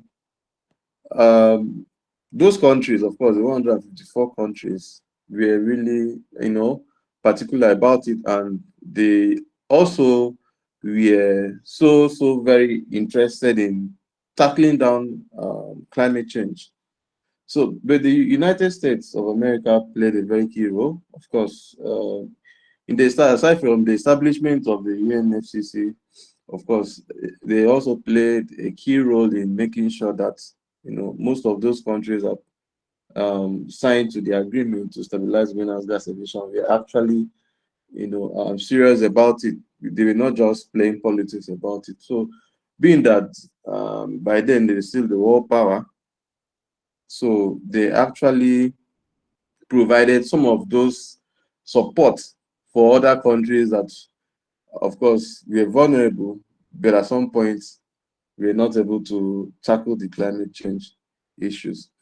But be that as it may, it was actually a key milestone. That was the first time countries sat together and put in their signatories, to establish an agreement that we need to cut down greenhouse gas emission.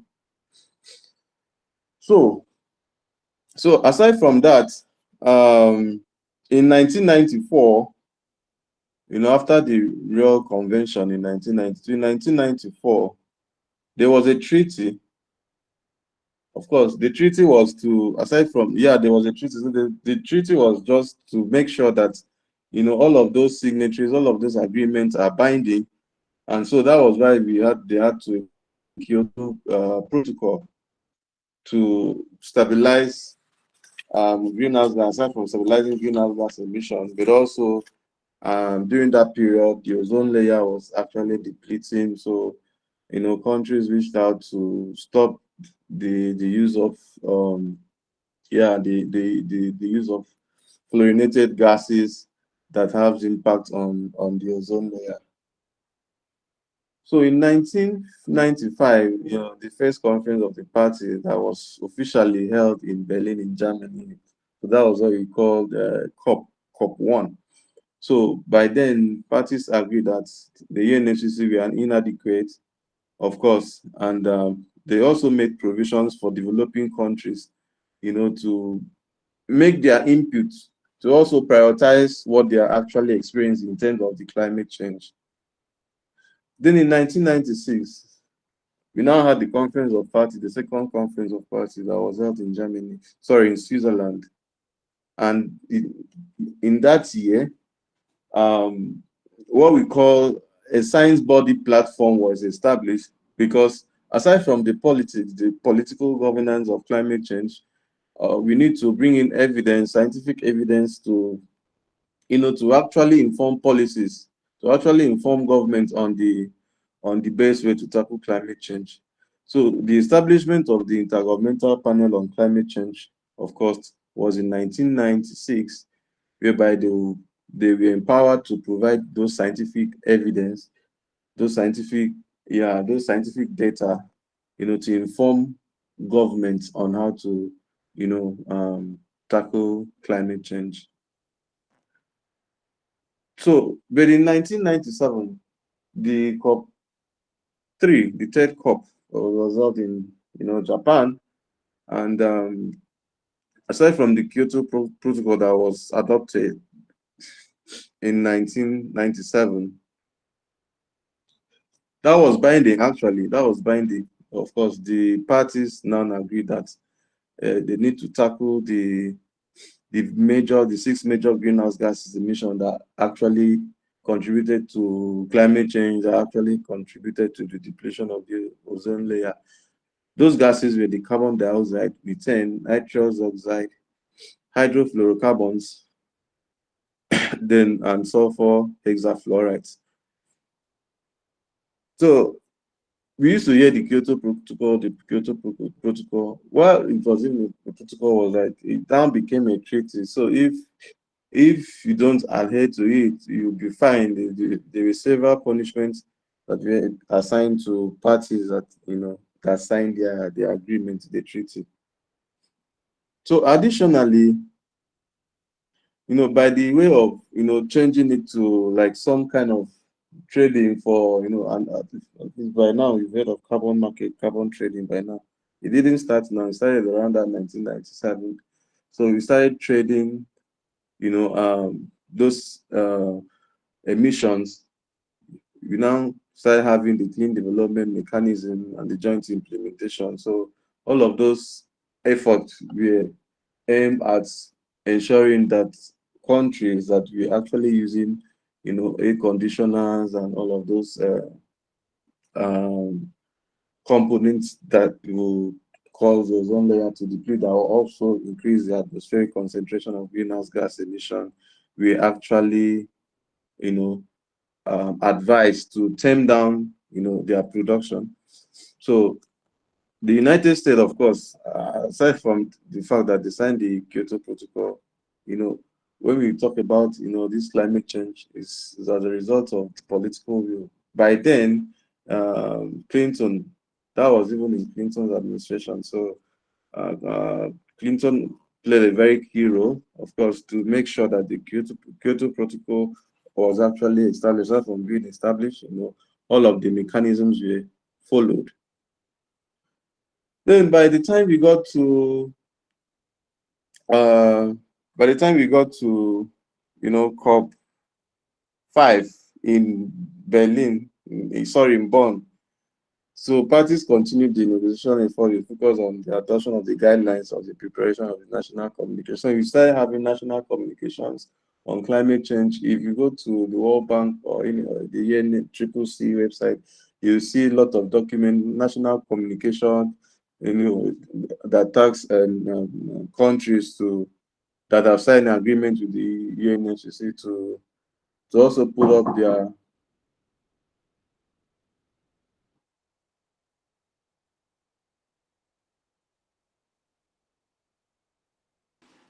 what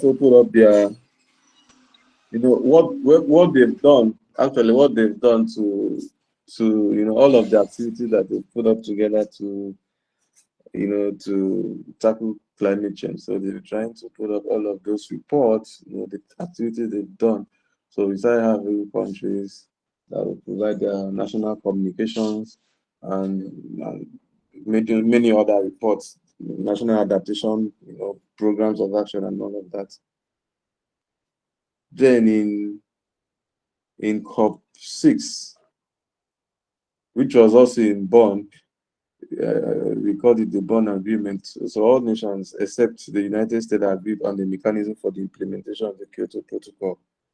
Then in COP7, which was held in Morocco, that was the first time we held a COP in an African soil. So he now had a detailed rules for the implementation of the Kyoto Protocol, and it was adopted and called the Marrakech Accord. So each of those COP meetings, of course, COP meetings are normally held once a year. Like the last one was held in Brazil, COP 30. COP 31 will be held in Turkey, I think, yeah, Turkey.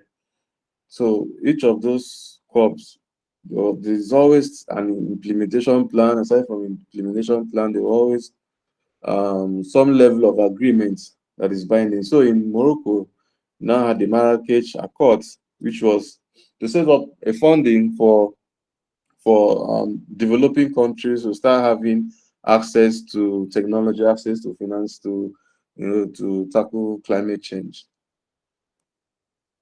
Then in COP8, which was held in India, COP8 in 2002, so the parties adopted the Delhi Ministerial Declaration and many other things. For instance, the developing countries try to transfer technologies. The developed countries try to transfer technologies to developing countries to tackle their climate change. Then in COP9 in Milan, Italy, the new emissions reporting guideline was also established, which was recommended by the IPCC, and also through the Climate Change Special Fund, they really actually for the least developed, the least developed countries, to access those funds. Then in COP10, which was held in Argentina, parties began discussing adaptation effort. That is when we started discussing, adaptation, and other technologies, land use, forestry, and also we actually built in the national communications reports and you heard of the Article 6. That was when the Article 6 started gaining traction.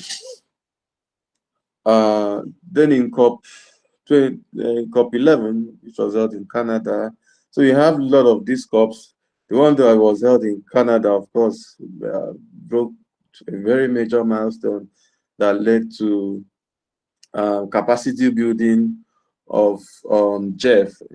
I don't know if you heard of the Global Environment Facility. That was when Jeff started, came into limelight. So we started having funding mechanisms like the Jeff, where parties can access funding from the Jeff to tackle their climate change issues. Then in 2006, we had COP 12 in Nairobi to further strengthen the Special Climate Change Fund. Then COP 13, the Bali Action Plan to actually help developing countries to have targets. So the NASA is setting targets for developing countries and also developed countries in terms of their greenhouse gas emission target. So there has to be a target. So if you exceed the targets, of course, parties will have no other option than to find you. So those are some of the issues that we started having. Then in COP 14, which was held in Poland, countries started having those strengthening those financing mechanisms. So we started having climate justice issues over there where poorer countries were not able to adapt to climate change. So, but in that COP 14 in Poland, the negotiation was actually very important, and at some point during the negotiation, the parties agreed to put in more funds for poorer countries to adapt to the effect of climate change. Then in COP 15, which was held in Denmark, there were some binding agreements After the Kyoto Protocol commitment period ended in 2012, so there's some binding agreements. And I think the United States, leaders from the United States, Brazil, China, Indonesia, and South Africa agreed to what we call the Copenhagen Accord. Like I said, each of those COP meetings, there's always some level of accord, some level of agreements, like I said earlier. So in that accord, they established the need to limit the global temperatures to 2 degrees Celsius based on the scientific evidence from the IPCC. And there was also a pledge that $100 billion to be provided to developing countries. So when you start hearing about pledging for climate finance for developing countries, the $100 billion, it started in COP15 in Denmark. So they call it Copenhagen Accord. Then in South Africa, in Durban, COP17, they established a platform to enhance action to establish those emissions reduction from the protocol. Started having, because the Kyoto Protocol was very successful when parties agreed to limit greenhouse gas emissions. So it was very successful. The target they gave, of course, countries were able to meet those targets. So we use the Kyoto Protocol. Okay, I've not gotten into that, but we use the Kyoto Protocol for the Paris Agreement. But, but not gotten into the Paris Agreement yet. But we are really, really very close to that. So the Kyoto Protocol was, of course, was actually was successful. Then in COP19, in Warsaw in Poland, the differences of opinion and responsibility of greenhouse gas emission between developing and developed countries, of course, led to a flexible ruling on the wording and a plan to discuss further at COP20 in Peru. So there were some non-binding agreements, and of course, that reached among countries to set was a system in tackling the loss and damage issue. So we started hearing of loss and damage. They started in COP19. So concerned about climate finance, there were some developments within the UN, so that led to the establishment of the reducing emissions from forest, from deforestation and forest degradation, the REDD Plus. So the REDD Plus program came into limelight during that COP that aimed to preserve the world forest, because the country started realizing that climate change, of course, their forests were actually degraded. So they established the REDD Plus to allow global preservation of our forests. Then in COP20,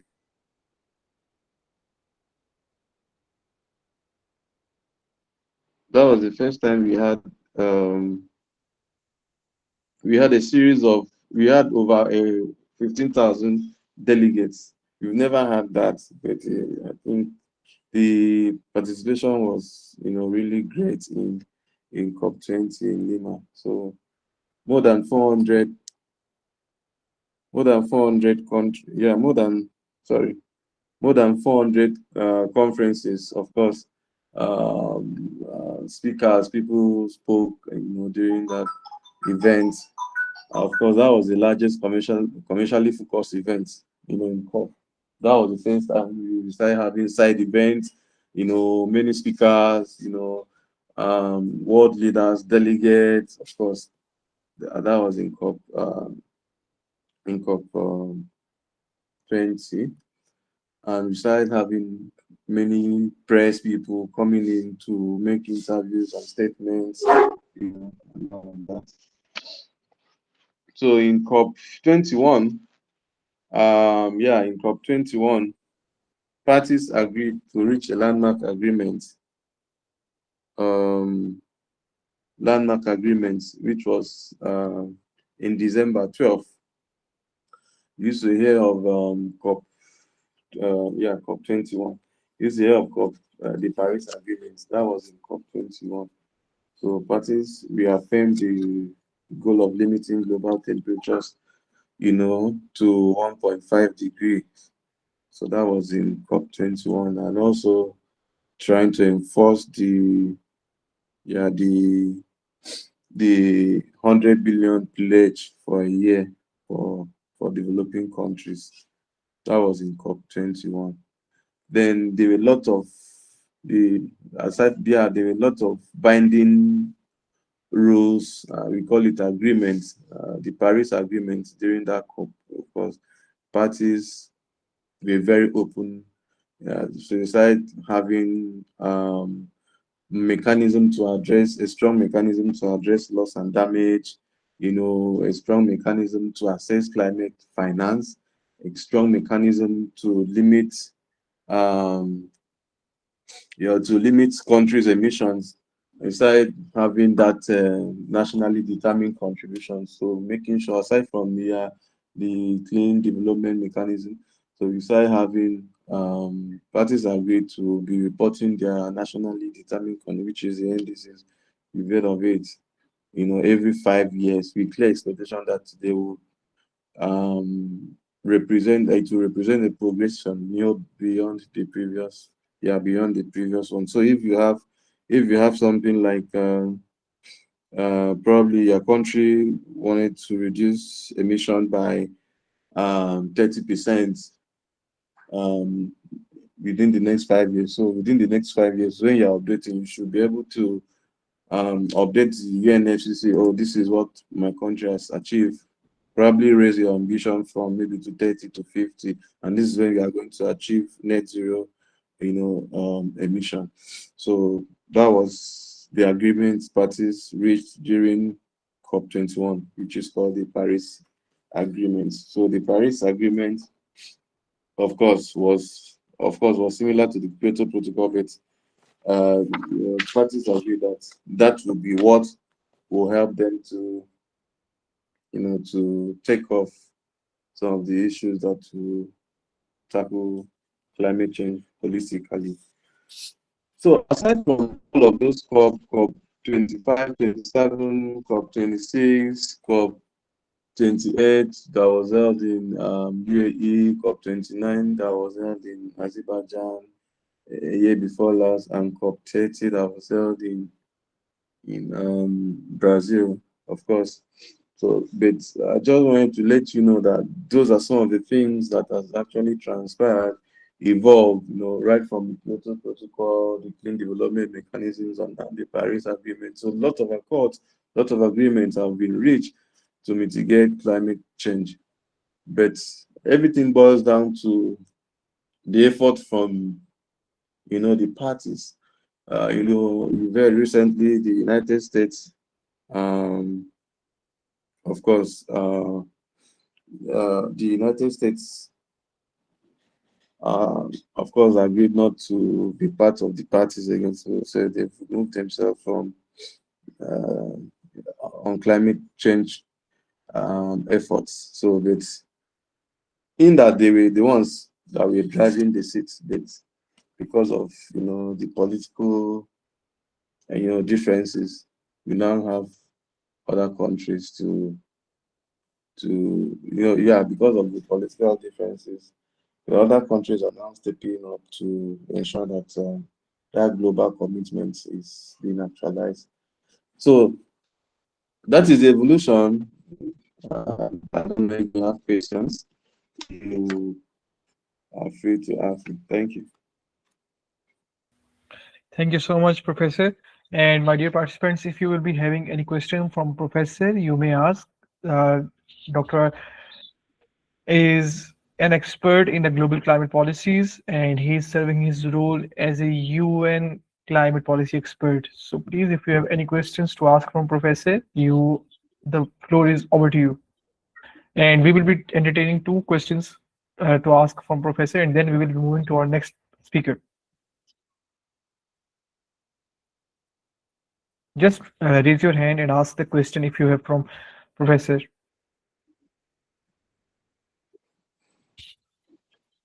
Professor, there is a question from Miss Afifa Zia. She's asking, how might climate change evolve in the next 20, 30 years if current policies remain unchanged?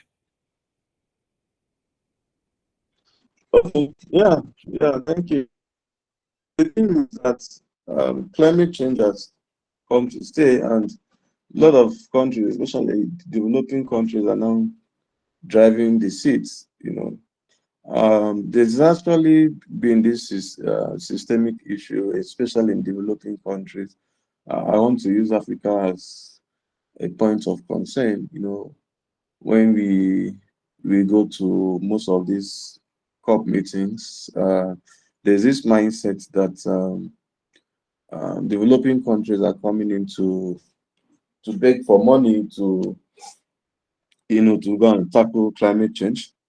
But last year, the association of the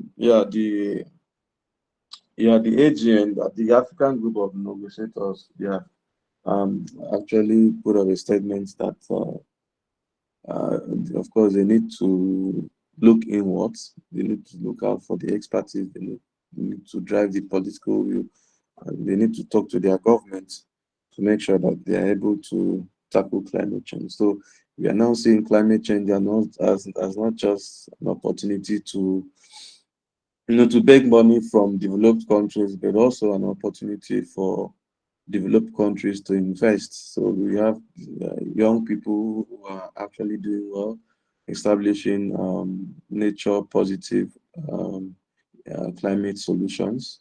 So it makes a whole lot of sense.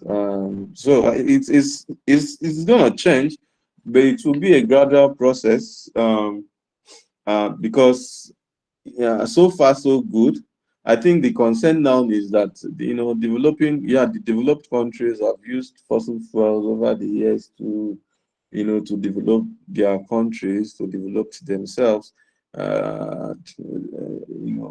Africa, most of those Asia, and all of those other developing countries and small states, small island developing states, and the least developed countries are now looking out for ways that they can also harness their resources to combat climate change and also reduce poverty and hunger. So I know in some points Africa may start to explore their natural gases and may start to explore their fossil fuels and all of that. But I know over the next 5-10 years, these developing countries will play a very key role in making decisions for, global climate politics. And I'm very, very much optimistic that in the next 10 years, in the next 20 years, we'll start having, it will evolve in such a way that most of those discussions, developing countries will play a very significant role. Yeah, thank you. So, Professor, we will be taking one more question, and that question is from Ms. Tayyiba Sadaf, and then we will be moving to our next speaker. And Ms. Tayyiba Sadaf is asking, do binding agreements actually translate into action for countries that cannot adapt on their own? Sorry, please take the question again. Do the binding agreements actually translate into action for those countries that cannot adapt on their own? Yes, binding agreements are binding agreements. So you, if a country, of course, wants to disengage from the agreement, of course, it's possible. But there are some benefits. There are some benefits that if you remove yourselves from those agreements, there are some advantages that you stand to lose. For instance, I know the United States have been playing a key role right from the onset of all of these negotiations. But now that they are pulling out, um, it's going to cause them to some extent. It's going to cause them, especially when agreements are being reached, and sometimes somehow those agreements might affect the economy. now that we are going towards transitioning to green jobs, green economy. So um, if they don't follow those pathway, it's gonna affect them in the nearest future. It might not actually affect them now, but in the nearest future, because you are going to see more African countries, most of those developing countries, having those green skills, and they're able to, build lots of innovations that are nature positive, that are carbon negative. Then they will be left behind. The US, of course, and those countries that are pulling out will be left behind. So they will now be coming to Africa, they will now be coming to Asia at some point to learn those skills. And by then, it might even be interesting to know that by then, um, they will be the ones suffering. Like I can say, they will be the ones looking for jobs. And yeah, since the population is growing, you would expect some of those economic issues, some of those economic challenges to happen over there. But for now, I think the impact is not really felt. But in the nearest future, those are some of the issues. Those are some of the disadvantage of pulling out from binding agreements.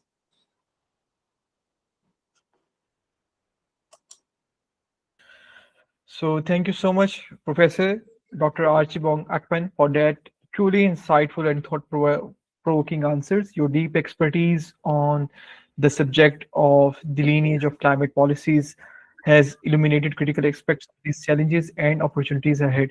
We are extremely grateful for the time and effort that you have dedicated to sharing your knowledge with us today. Your perspective not only enriches our understanding of the complexities of climate change, but also inspires all of us to think ahead and what shall we put into this field.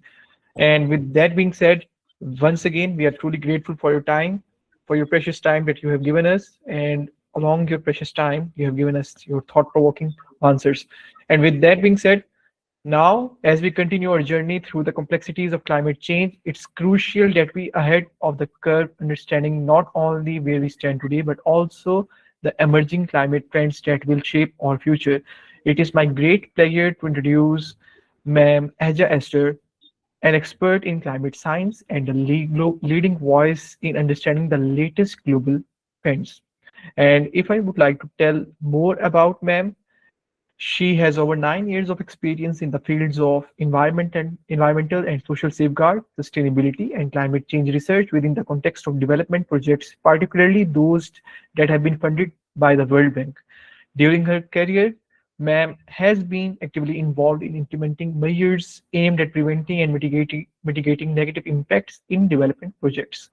These measures encompass the protection of both human and the physical assets and also address the both potential risks to the reputation of multilateral development banks, the MDBs, that finance such initiatives. And overall, Ma'am Aja's experience has equipped her with a deep understanding of the importance of safeguarding environmental and social aspects in the development projects, and as well as the significance of incorporating sustainability and climate change considerations into these initiatives. And today, it is my deep honor to say that ma'am will be giving her insightful thoughts on the topic of the global emerging climate trends. Ma'am, it is my great honor to have you on board with us, and I would love uh, to say that from your perspective, can you please let us and the participants know that what are what is basically the domain of global emerging climate trends, and then we will be moving forward. Good afternoon, everyone. Um, I just heard my friend Dr. Akpan finish speaking right now, and thank you for the recommendation. And also, Buraaq, is that your name? Is that the correct pronunciation? Yes, ma'am, this is the name of our organization. For me, you can Um, refer to me as Kamal. Kamal, okay, good. Good afternoon, everyone. My name is Esther. Like he has rightly introduced, I have over 9 years. I think I'm almost 15 years experience. Okay, so And for me, what I think are the trends for climate, the current trends for climate issues are heat waves. Of course, across Africa and across the world, you can see the heat waves are rising. For the first time in Nigeria, we experienced Christmas without cold. I was in the northern part of the country. It used to be very cold during the Christmas season, but this period is not very cold. And then in the southeastern part of the country where I am currently, we are already experiencing in between heat, the harmattans, and the rain. Combination of all. It's not like that in the past.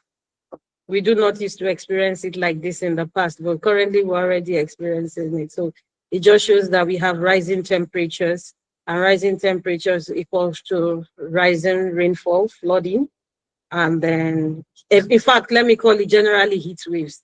You could find trees even in the southern part of the country getting burnt as a result of heat. So it's not like how it used to be in the past, but then it has become a very serious trend in the past few weeks or months. As we are seeing at this time, it's not just very serious shift in precipitation is something that we're experiencing. The rainfalls, the biodiversity loss, growing pressure on food and energy systems. You can see that across the world, the request for energy, the request for lights, the request for energy is going high. Like the COP31 promises to invest more in energy. And invest more in energy means that nations are going to be looking at renewable energy solutions. If nations are going to be looking at renewable energy solutions, it means that we all have to put in our work.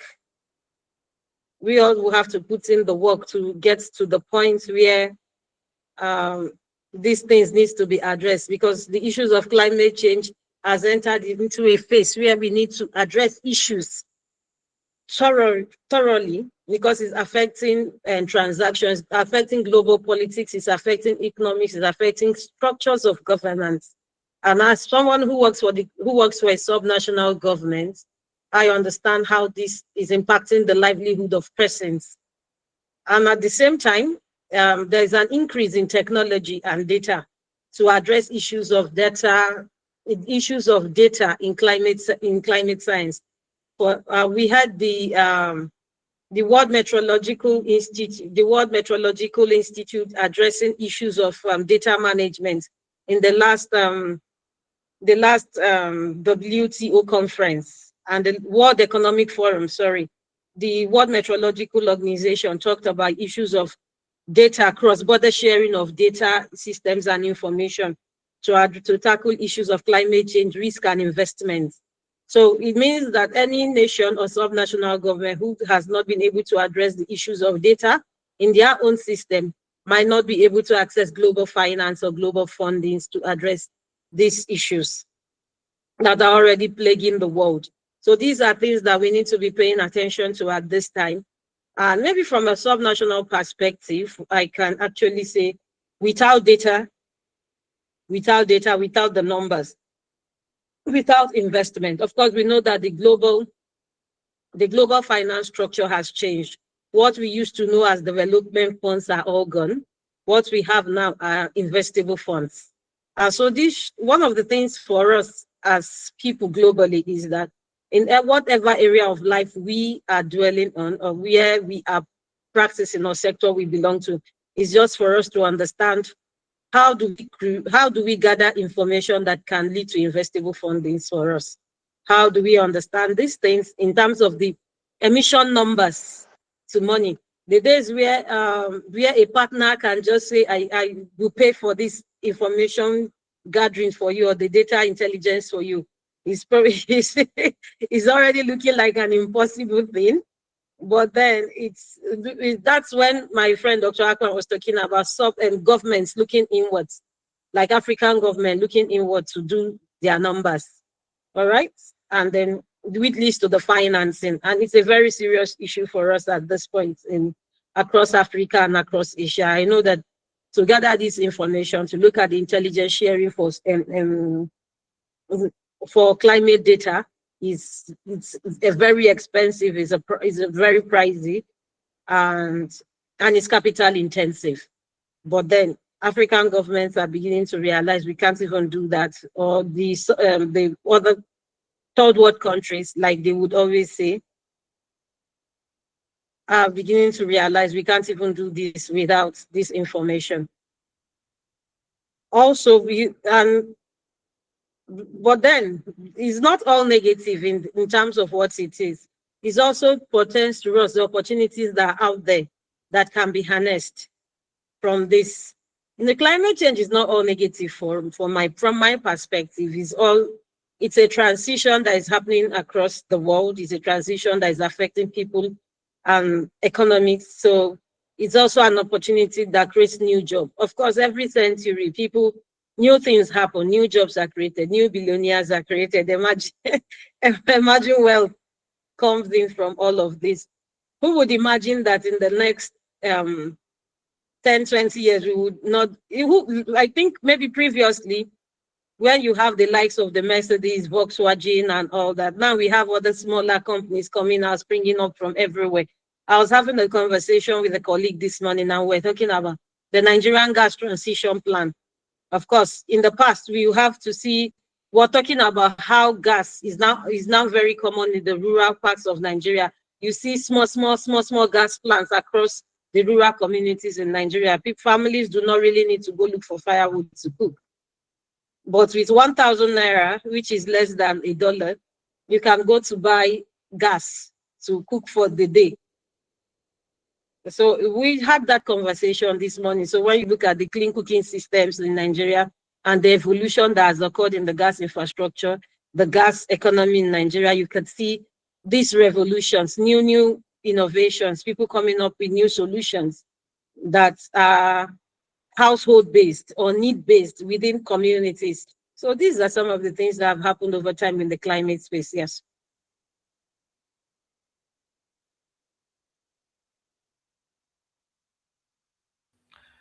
Thank you so much, ma'am. And ma'am, now I am moving towards to ask some questions from you on the topic of these global emerging climate trends.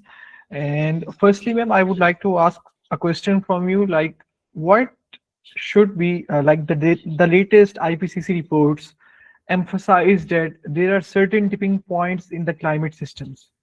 What are some of the most concerning tipping points that are emerging, and how soon could they be reached? And also, ma'am, I would like to request you to please can you explain just for a bit the term of concerning tipping points for our participants? Okay. When we talk about tipping point means a threshold that has been exceeded, like it has exceeded the threshold or something that can be exceeded. So for me, my perspective in all of this, I gave an example of the heat wave that can give rise to flooding, right? Those are global tipping points where where we are crossing a threshold of 1.5 degrees Celsius. And crossing the 1.5 degrees Celsius is a concern because the warmer it gets, right? And so you have a lot of disease outbreak.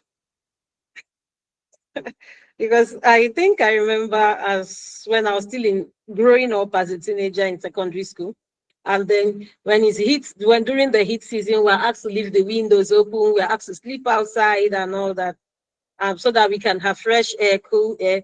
These days, even when you sleep outside, it's still very hot in Nigeria. It's still very, very hot. It was not as hot as it is now. It was not. So the global tipping points for this, the global tipping point is the collapse of the sea level rise. You have, okay, so for places that for countries that are very close to the sea or in riverine communities. I come from a state in Nigeria where we have some communities that are very close to the riverine communities, to the river, to the sea, or very big rivers. And then you could see that they have a lot of flooding, they have a lot of flooding. So especially during the rains, and even when it's not even raining, little rain you see everywhere is flooded. So, and then you see high level of deforestation. and then you see loss of biodiversity. You find out that a lot of trees are getting extinct, a lot of plants are being destroyed. You find out that some of these are anthropogenic, they are man-made, right? As much as we want to understand that this can be man-made, we also know that they can as well be, as we know that some of them can be man-made, we also know that they can as well be caused by natural shifts, such as this melting of snows across the Arctic regions and all that. So we can also see what is happening around the Amazon belt, the mangrove belt in Nigeria. You can see the Lagos state government demolishing those communities to create room for, to create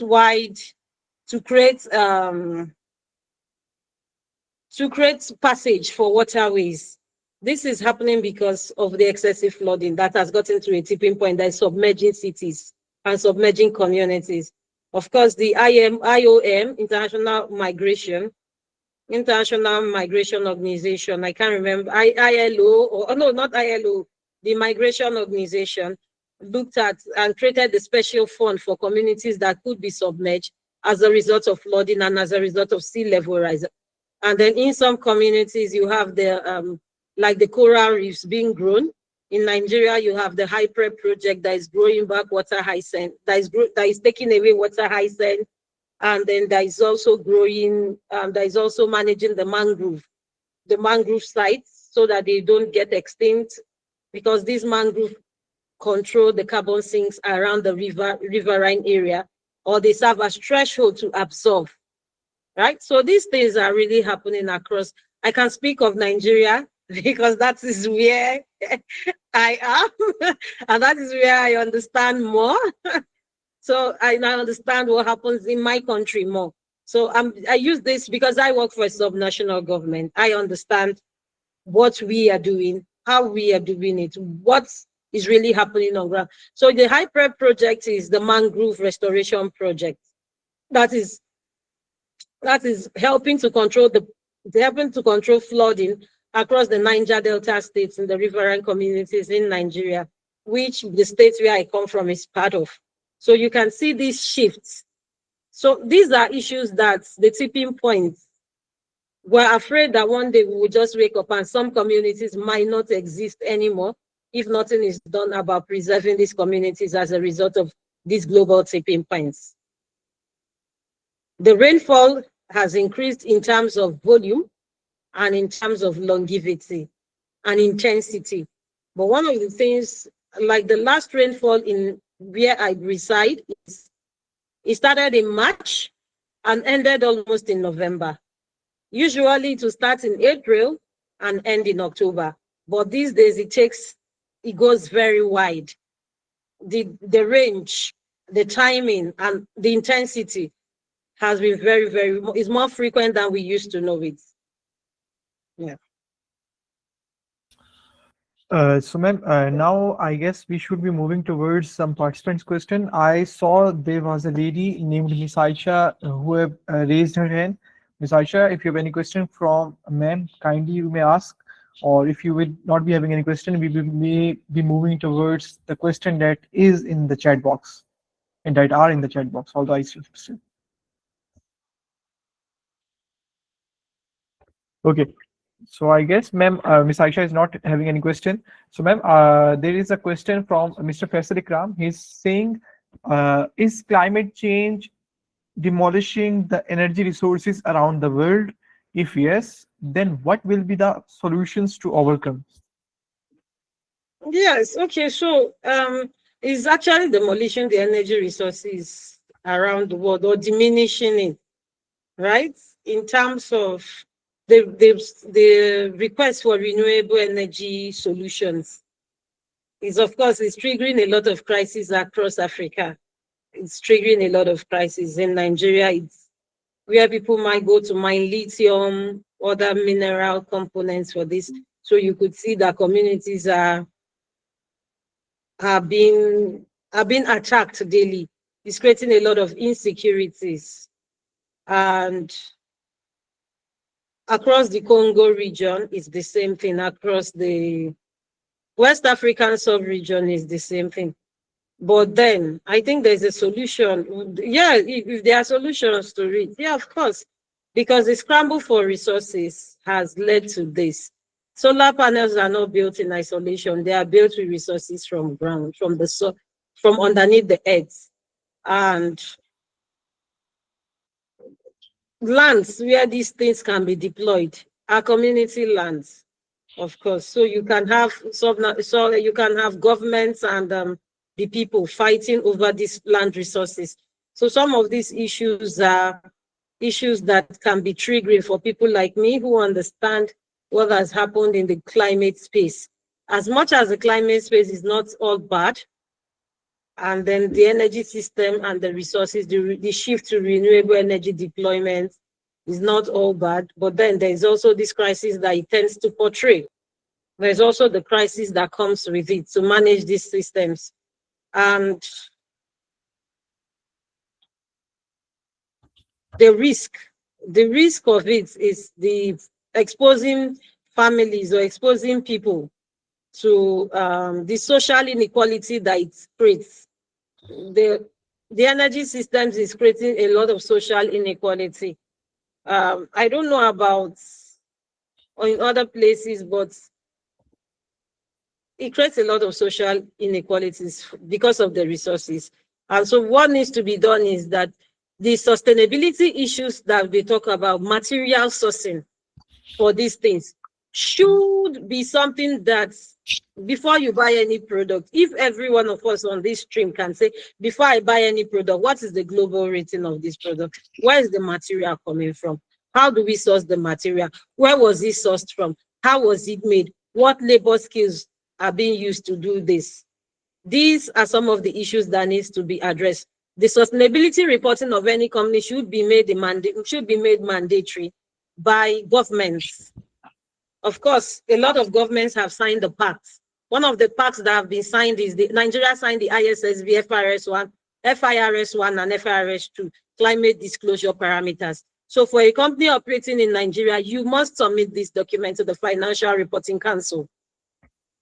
I don't know how many countries have implemented this, but presently Nigeria is a prerequisite for sustenance. So these are key issues that needs to be addressed. These are key issues that do not require emotions. These are issues that if people are talking about it, where is your rating? Where do you source from? You'll be shocked that St. Maurice, that is a tobacco producing company, is rated more in the sustainability reporting than Elon Musk car. What do you call them? What's the name of that car? I can't even remember the name right now because I'm not interested in it. Tesla. If you check the B Corp rating of whatever energy resource, energy product you're using, needs to be checked. B Corp is a rating for energy innovations, for lightning systems. So by the time you're using a lightning, where does it come from? What's the material? Where's the material gotten from? How did they get there? Without addressing those issues, we will continue to have the crises we're having in the energy resource demolition across the world. So these are some of the solutions that I think countries should begin to adopt. And even as individual, for me to buy anything, most times I check, what's the rating? If I notice your sustainability rating is not so good for me, I just stay away from it. Yeah. Thank you so much, ma'am, for the very insightful answer. And there is also one last question from Miss Tayyaba Sadaf, and she's asking, can Pakistan adopt a Great Green Wall type project to combat desertification and climate change? Yes, Pakistan can. I saw a project yesterday. I was just flipping through my phone and I saw something. And it was very interesting to note that somewhere in China, a solar farm was put in.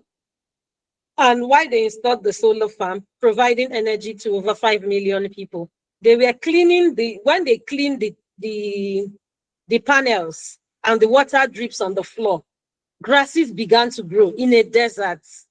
So I saw that, and then they had to put animals to graze underneath it. And then you could see the agrivoltaics for rice production across Israel. So these little technologies that we call little But these are just homegrown technologies can be adopted. Yes, the Great Green Wall Project, great idea, fantastic, but it has continued to fail in most part of the world. Why has it failed? I think local buy-in is one of the reasons it failed. And across the West African sub-region, I know I was invited for a project of one of the Great Green Walls project that cuts across Nigeria, Algeria, Mali, Chad, Niger, across that borderline. And then the thing that happened there is that just very small part of Nigeria was taken. But with the crisis in the Sahel, I really don't know how that has fared. But then we saw that the Great Green Wall project in Nigeria, even though it created an agency, but it continues to fail. So I understand when people are skeptical about these ideas, but in some places it succeeded. Like in Uganda, the Red Plus project in Uganda succeeded, and they were able to pull in a grant of $100 million in the last year. And it was some of the things they showcased at COP. And I found that very interesting to watch. And we asked them, we sat down, we asked with some of them and asked them, how did you get about it? He said it took us 10 years. It took us 15 years. But similar time, something like that happened in Nigeria, and we saw the project totally collapse. I think it also has to do with a lot of community buy-in. Do the locals buy into what you're saying? Are the locals interested? So climate solutions are global, but climate change is global, but solutions are localized. So you have to understand what is the perception of the locals in terms of what you're talking about. How does it affect them? How does it affect their livelihood? How does it affect their economy? How does it affect their pockets? So you should look, when you're doing this, you need to also look at what kind of tree species, what kind of plants, what kind of grasses do they need? In some places, they don't need trees. In some places, they need grasses. If there are areas where the grasses, where the trees, they are their own source of economic livelihood, how do you sustain the grasses? What kind of nature-based solution do you think of to grow these grasses? So it's not about great green wall of trees or something, but it's about protecting the economic livelihood of the people. If where you are as a person, maybe in Pakistan, there's a community, is a grassland where they usually grow their tree, or they grow what you call, there's something we call aya in local Nigerian dialect, tiger nut fruit, and they grow those kind of grasses, right? And you go there to plant a tree. Of course, the tree is useless to them. But if the grass is a source of sustenance of their livelihood, and the grass protects the ecosystem, that gives the soil stability there, and they've been like that for years, and you go to start planting the tree, you are changing their ecosystem. You know, when we talk about Great Green Wall Project, everybody looks at it from the perspective of tree planting. But Great Green Wall Project can be grass restoration on a grassland. You know, we don't like to talk about grasses and the grassland areas because we tend to think everything for climate change is trees. But that's not the perspective this should be. So Great Green Wall projects are good, but the perspective is how do they affect the ecosystem of a community? What was in that community? What was protecting them? How were they surviving? If you understand it, then you can design your project along that concept for them. Thank you so much, ma'am. And I guess there are no more questions to ask from you. And with this being said, I would really like to express my gratitude to you. And once again, thank you for giving me and my students and all the participants your precious time. I know it was very tough for you to give your time, and I really understand your tough routine. So once again, thank you so much, ma'am. And your deep expertise on this subject has truly illuminated critical aspects of these challenges and opportunities ahead. And once again, we are extremely grateful for the time and effort you have dedicated to sharing your knowledge with us today. And with that being said, now we will be moving towards our third speaker for the day. And ma'am, if you want to say something, over to you, and then we will be moving forward. Okay, so thank you for having me, and I do not take it for granted. Thank you, everyone, and looking forward to some other time. Yes. Thank you so much, ma'am. And we really look forward to seeing you in another event. So with that being said, and we will continue to address the urgent issue of the climate change. One of the most critical aspects of our global response lies in finding effective ways to both adapt to its impacts and mitigate its causes. And however, these solutions are not without significant challenges. challenges that are often multifaceted and context dependent and require innovative thinking and collaboration across sectors. And it is my honor to introduce Dr. Abdul Hamid Tahir Hamid, a recognized expert in climate science and policy who has worked extensively on understanding and addressing the complex challenges of adaptation and mitigation. And uh, in short, if I would like to tell you, he is my inspiration, and I really look forward to seeing him teaching you all, inspiring you all. And in short, if I would like to tell you, rest, he will be telling you all. He is the Chief Executive Officer at Global Environmental and Climate Conservation Initiative, GECCI. And if I would like to tell in short about GECCI, GECCI is an organization that is working in the 6 continents. And right now, let us just welcome Dr. Abdul Hamid. Doctor, over to you. Thank you very much, and also good evening, all. Can you hear me? If I'm audible, please you can say. Yes, Doctor, we Can you can hear react? you. Yes, we can hear you. Okay, and thank you very much once again, all the organizers for organizing this such kind of a brilliant discussion, and also thank you very much our last speaker, Aja, also from Nigeria. So it is my great pleasure to be here with you all. I propose to have some, maybe at least a slide for you. So let me try to see how we'll be able to share my screen.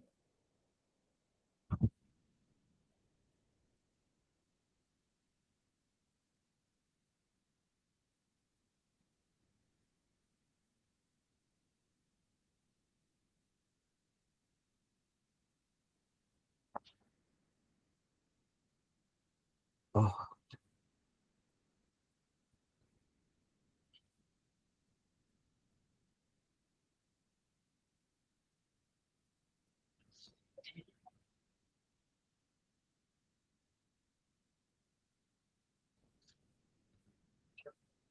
Yeah, can you see my screen?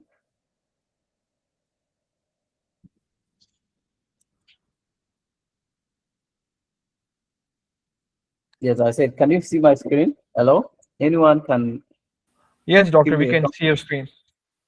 Okay. So thank you very much. Let me go to direct to the PowerPoint so that we'll be able to see. Just give me a second. I want to confirm. Yeah.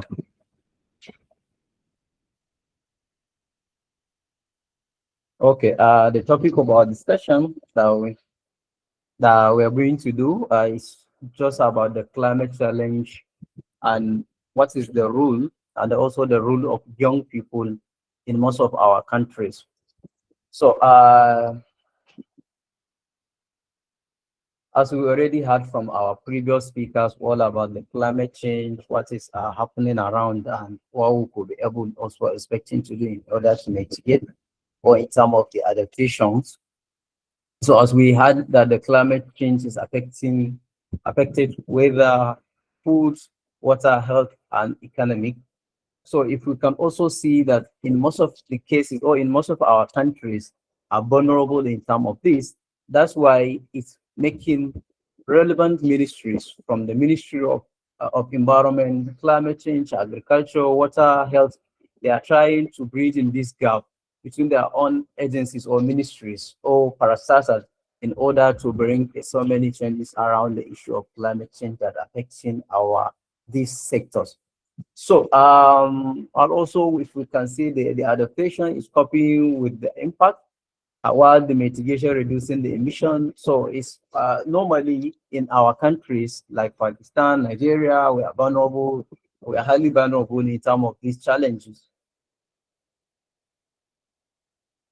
So I also decided that my discussion to be centered directly to young people because I know that today, maybe since the beginning of this program or the webinar, you learned a lot about the climate change adaptation or mitigation. So I want to tell you more on the youth involvement so that we could be able so that we could be able to understand how the young people are going to be participating. So that's why I decided to change my topic in order for you to understanding the involvement of young people, because I'm someone young person like you that we could be able to do this thing together in order to have a strong a network and collaboration that we could be dividing, that we could be making impact to our communities. So we learned about the challenge in adaptation, extreme weather, food, heat waves, drought, and also we have the water scarcity. And in our agricultural product and also the weak health system that we're having. So many of our countries are lack of this earlier warning system, disaster planning.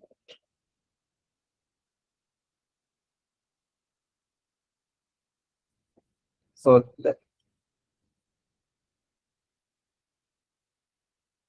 why youth participation matters actually? Who are those young people? Because while we are targeting, or what the targeting of the age is between 8 and between 15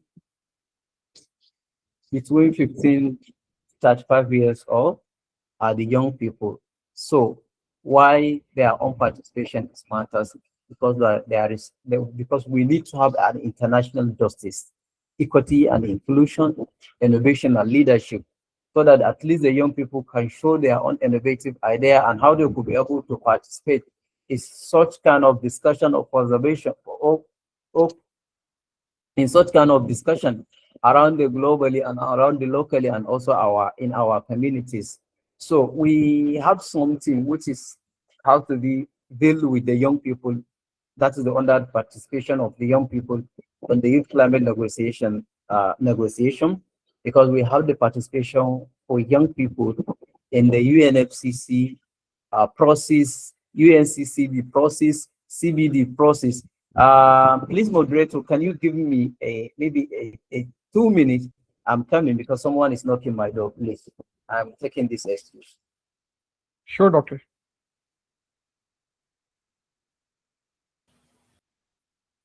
And guys, if I want to tell you a little about GECCI, GECCI is an organization that has been accredited by the United Nations Framework Convention on Climate Change, that has been accredited by the International Labour Organization, that has been accredited by the United Nations Convention on Biological Diversity, and that has also been accredited by the United Nations Convention to Combat Desertification. So the major three conventions of United Nations, UNFCCC, UNCBD, and UNCCD, in all these three major UN, you can say conventions, GECCI is a fully accredited organization, and that means like if you want to go, uh, you can contact GECCI, and through them you may be eligible to be a part in the future COPs. Yeah. Okay. So thank you very much for for my excuse. Yeah. So the participation of youth in terms of how young people should be in the forefront of discussion, because the majority of our young people are complaining that they are not be taken as a part of stakeholders. Majority of the time, they are taken as a part of participants. So we need to bridge this gap actually. So there is a negotiation where young people are be able to participate in most of our countries, like Pakistan, like Nigeria. Majority or some young people are participating in this process. For the UNFCCC, that is has to do with the Convention of Climate Change. For the UNCC, that has to do with the Convention of Drought, and also for the CBD, that has to do with the Convention of Desertification. So these are the process, the 3 areas that we normally will have it in annually. That is for climate change, and it's an annual event. While for the for it's after 2 years for the drought and also biodiversity. So like this year, we are expecting to host, or we are expecting these 3 kind of rios. That is the convention that our stakeholders from the government, from civil society, young people, and other relevant parastatals, they are going to participate in such kind of the process by the United Nations. So let us quickly look what young people are supposed to do because you cannot just come a one day and say that you are going to participate or to be at that position of being a negotiator. You need to follow the process in terms of at least engaging yourself in the national and also the regional dialogues, because so many conversation now is around, it happens across our countries, for more especially in this time of the different sector that I mentioned, that there are a lot of parastatals or the government system that are trying to submit their own policy, what they could be able to. So as someone young people, as I'm someone young person, what we need to do is at least we need to understanding how this policy is, how we could be able to understanding the climate governance and other relative or other related activities around that. So the young people are submitting the policy because they are drafting. We have the LCOI, that is famously as the local conference of youth, that is happens in most of the countries now. We have some regional conferences. So there is a statement for young people. Young people are submitting their own statement so that they could be able to align with the secretary, with all these process that I made, the UN process secretariat. So young people are developing their own policies for the submission, the statement, or they are developing their own statements so that they could be able to submit those policies, those statements in order to bring young people on board. So, okay.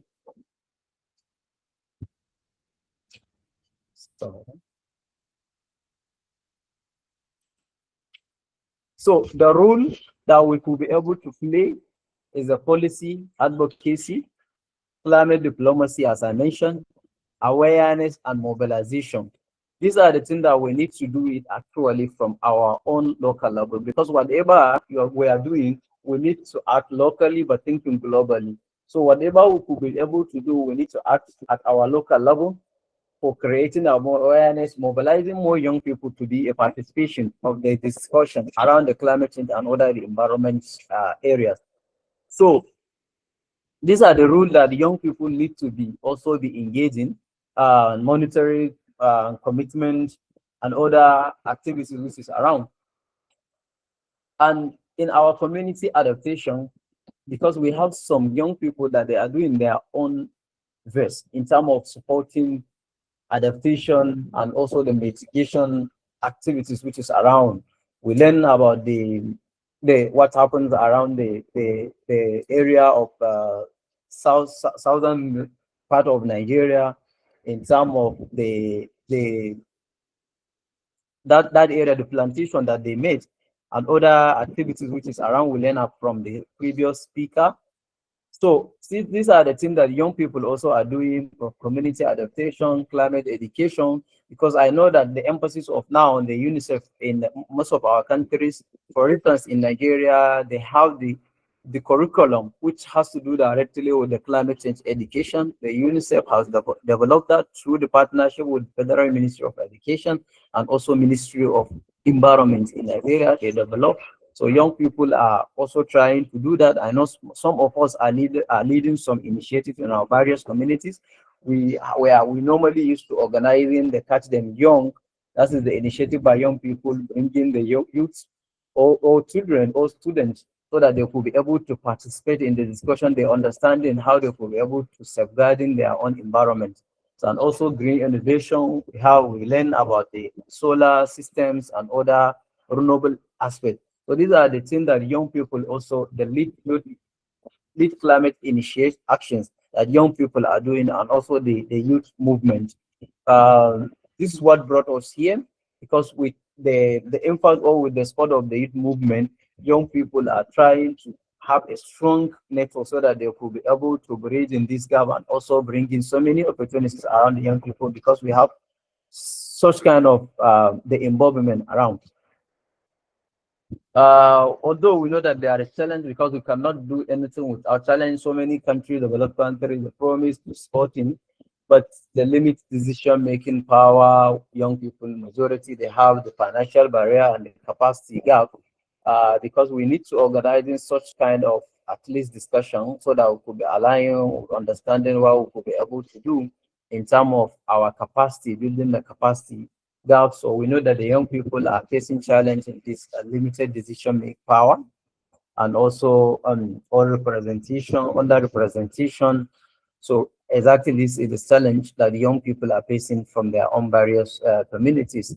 But we have some opportunities for capacity building, as I said, and also we have the climate finance assets. There are so many windows that young people are able to attract in some finance or to climate finance, so that they will be aligning with what they are doing. But you need to start doing something before you say that you are requesting finance, because majority of our young people, the issue that we're facing, maybe we may like to start doing something, but we are thinking that we are eager to get the money. You cannot get the money when you only starting it, but at least you need to, when you only have a dream for such kind of initiative or what we want to do, but at least you need to be doing something around so that you could be attracting donors that they could be able to support you with the finance around that.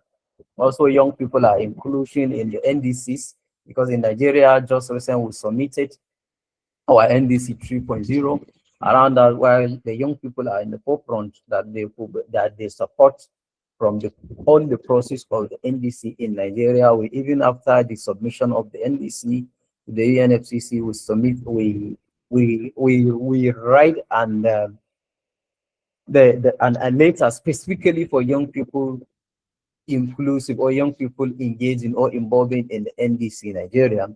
That is our position paper. So, and also partnership is what we supposed to also doing with the different relevant stakeholders locally and also internationally, and also at our regional level. We need to partner with the relevant organizations that they are working around. We have a lot of them, as I mentioned, for the involvement of these COPs, the conference of parties that happen annually or after 2 years.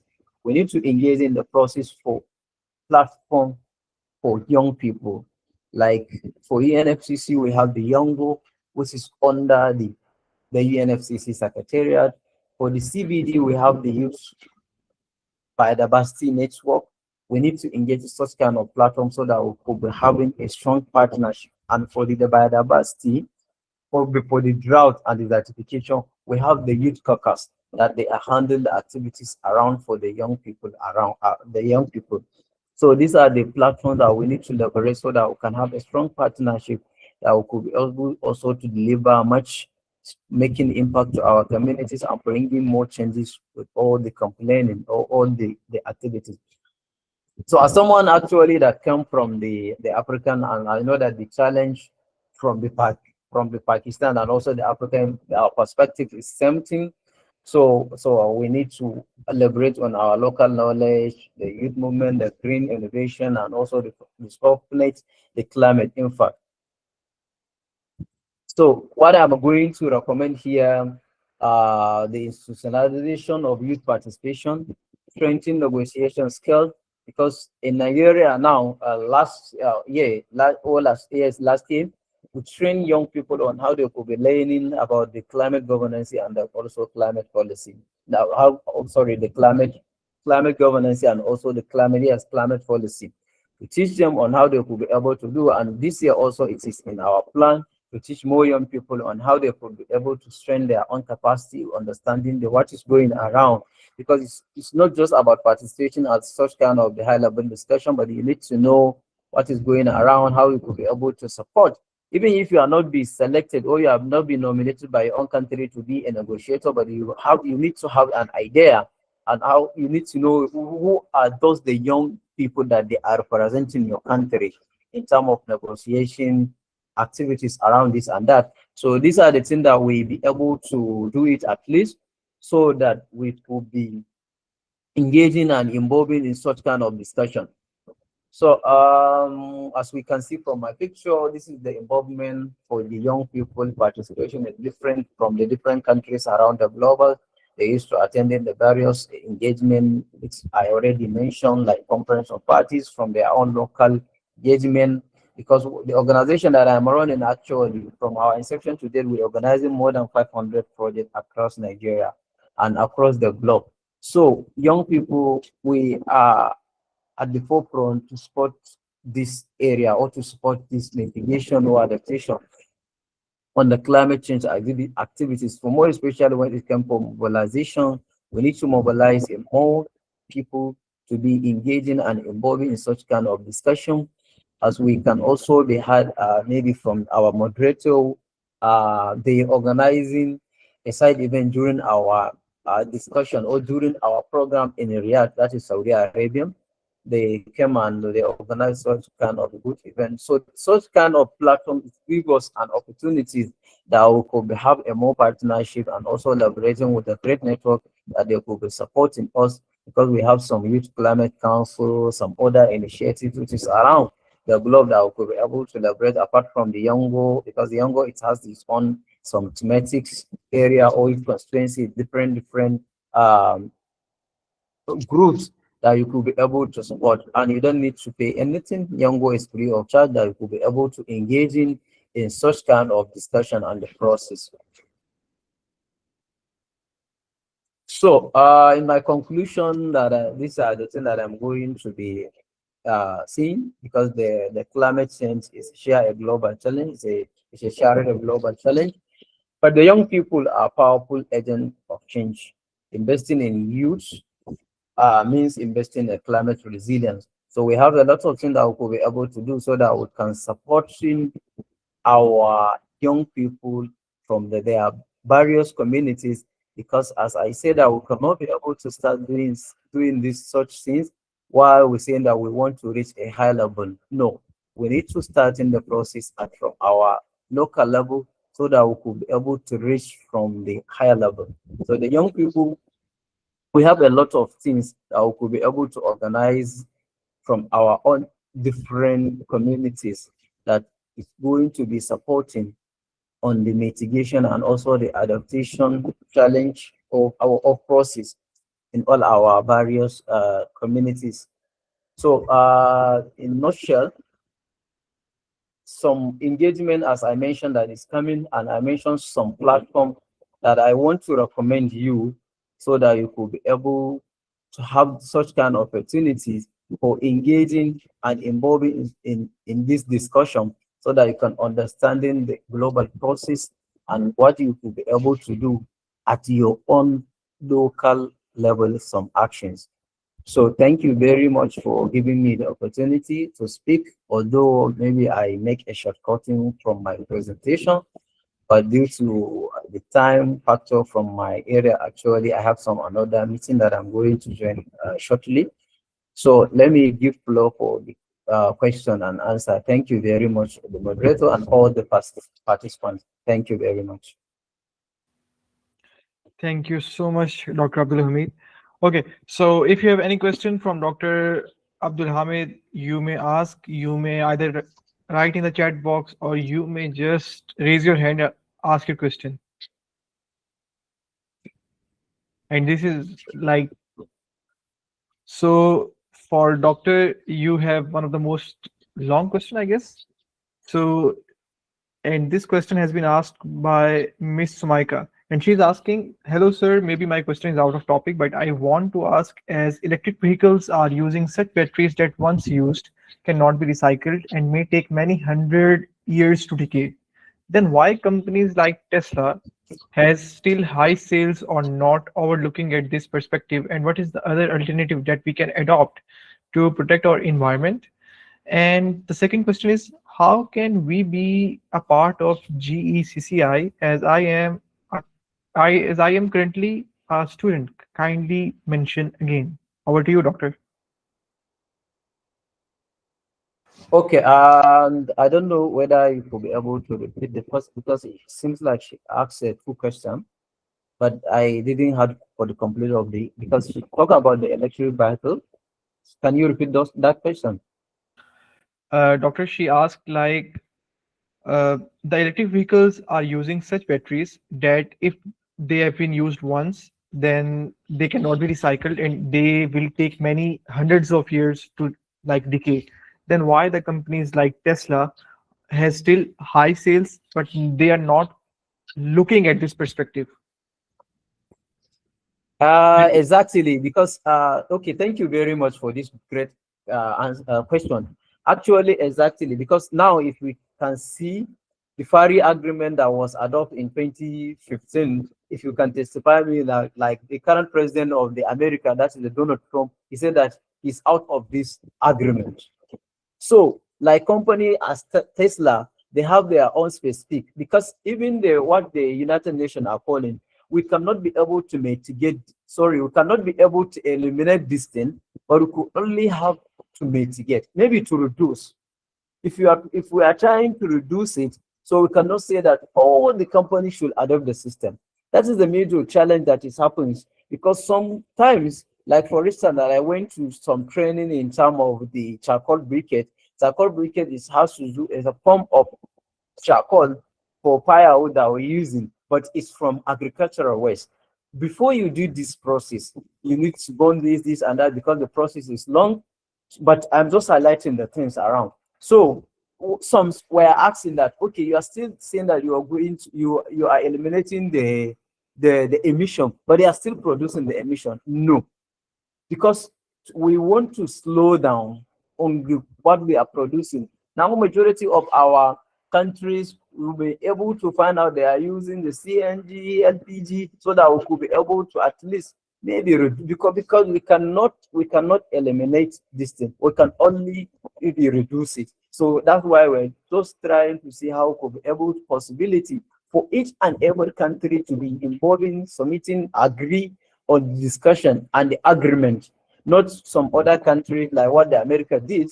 They say that they are out of the agreement. So these are the things that it's something that we normally, as someone activist in the space or someone that running for organization, we don't like to talk much, because for instance now our countries, we can find out we are the largest producing fossil fuels, but actually at times we cannot say that, because now for instance if a country like a Pakistan or Nigeria say that we are not going to be continue for producing such kind of fossil fuel, how are we going to be economically to managing our country? No, if we are doing a transition but not eliminating, we cannot be eliminated, but we can reduce. Thank you very much. And if you wanted to also to be engaging in the global environmental and climate, something free, that maybe after this call I can share with the moderator or the link, so that you could be joining from the Pakistan, you can participate in all the discussion. Thank you very much.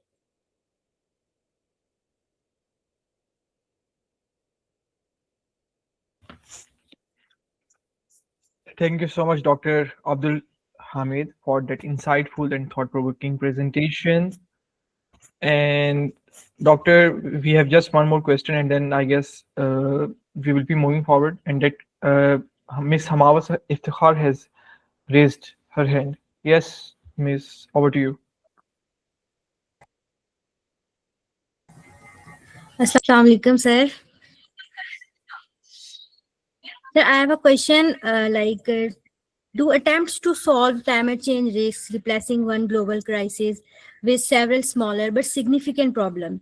For instance, large solar and wind farms may disrupt ecosystems. Lithium mining for batteries can damage local environments, and strict climate regulations but may impact jobs and energy affordability. Are these trades-offs unavoidable, or can they be reduced through proper policy and innovation?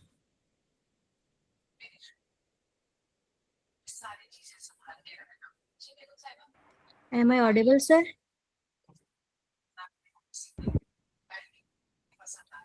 Yes, Ms. Hamawas, Doctor will be answering. Yeah. Okay. I think your question is not similar with the previous question.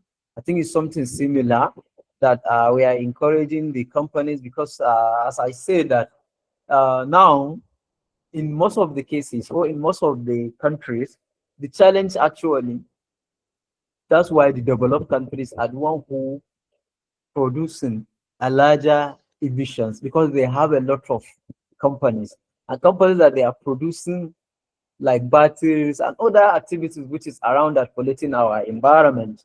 But that's why even when it came for the COP, majority of some developing countries like G7, 7, and African, they are negotiating on how they could be able, this country, to give them the compensation on how, because they are polluting our environment. Because what happens in Pakistan, it may, in concerning the environment, it's going to happen someone from Nigeria. So if you are polluting your own community, don't think that it is those only that around area. No, you are polluting the whole globally. So that's why some countries are just trying to raise all this issue around, that they could be able to bring all those companies on how they are, because what they are producing is polluting our environment, how they could reduce it, or to bring some system that it could be able to support on the aspect of the climate change, bringing more changes to our activities around. And thank you very much. Thank you so much, Doctor. And I guess, Doctor, there is just one more question if you have time. And over to you, Miss Elizabeth, Miss Elishba. If you have any question, because you just raised your hand. Okay, I guess there has been no question for you, Doctor. And thank you so much, Dr. Abdul Hamid, for that insightful and thought-provoking presentation. Your deep expertise on the topic of climate change, the challenges, and how the youth can be a part has not only broadened our understanding of this critical issue, but also sparked important discussions that will undoubtedly guide our thinking moving forward. And your ability to break down complex ideas alongside presenting them in such a clear and engaging manner is truly commendable. We are deeply grateful for the time and effort you have dedicated to being with us today and for sharing your knowledge so generously. And it is through conversations like these that we can continue to build the collaboration and understanding needed to address the challenges we face, especially in the context of climate action. And once again, I would like to express my gratitude to you, Doctor. And with this being said, we will be moving forward to our last session. And this is by far one of the most favorite ones for me. Like before this session, let us just have a recap. We have discussed the major things, the global climate agreements. Apart from the global climate agreements, we have discussed the major emerging climate trends, and alongside the major climate agreement, the major climate emerging trends, we have just now discussed, like in climate change, what are the challenges that we are having in terms of adaptation, mitigation, and how youth can be a part of the like big organizations that are moving forward in terms of climate action. And with that being said, now I am coming to one of the good topics. And for me, it's like we are now exploring the many facets of climate change. We are going to explore one of the most critical yet often underexplored area, that is the interlinkage between climate change and air pollution. And these two global challenges are not isolated, they are deeply interconnected, influencing and amplifying each other in ways that demand integrated solution. And I will be just having a small talk on this session, and then we will be concluding today. And but before moving forward, I would just like to ask one of the most important questions from you. According to you, which type of pollution is the most difficult pollution? Or you can say, which type of pollution is the deadliest pollution? There are many types of pollution, but I just want to know from your point of view. You may just type in the chat box. There are three types of pollution right now. If we talk in terms of majorly, the major sectors, we have air pollution, we have water pollution, and we have soil pollution. So in terms of your perspective, yes.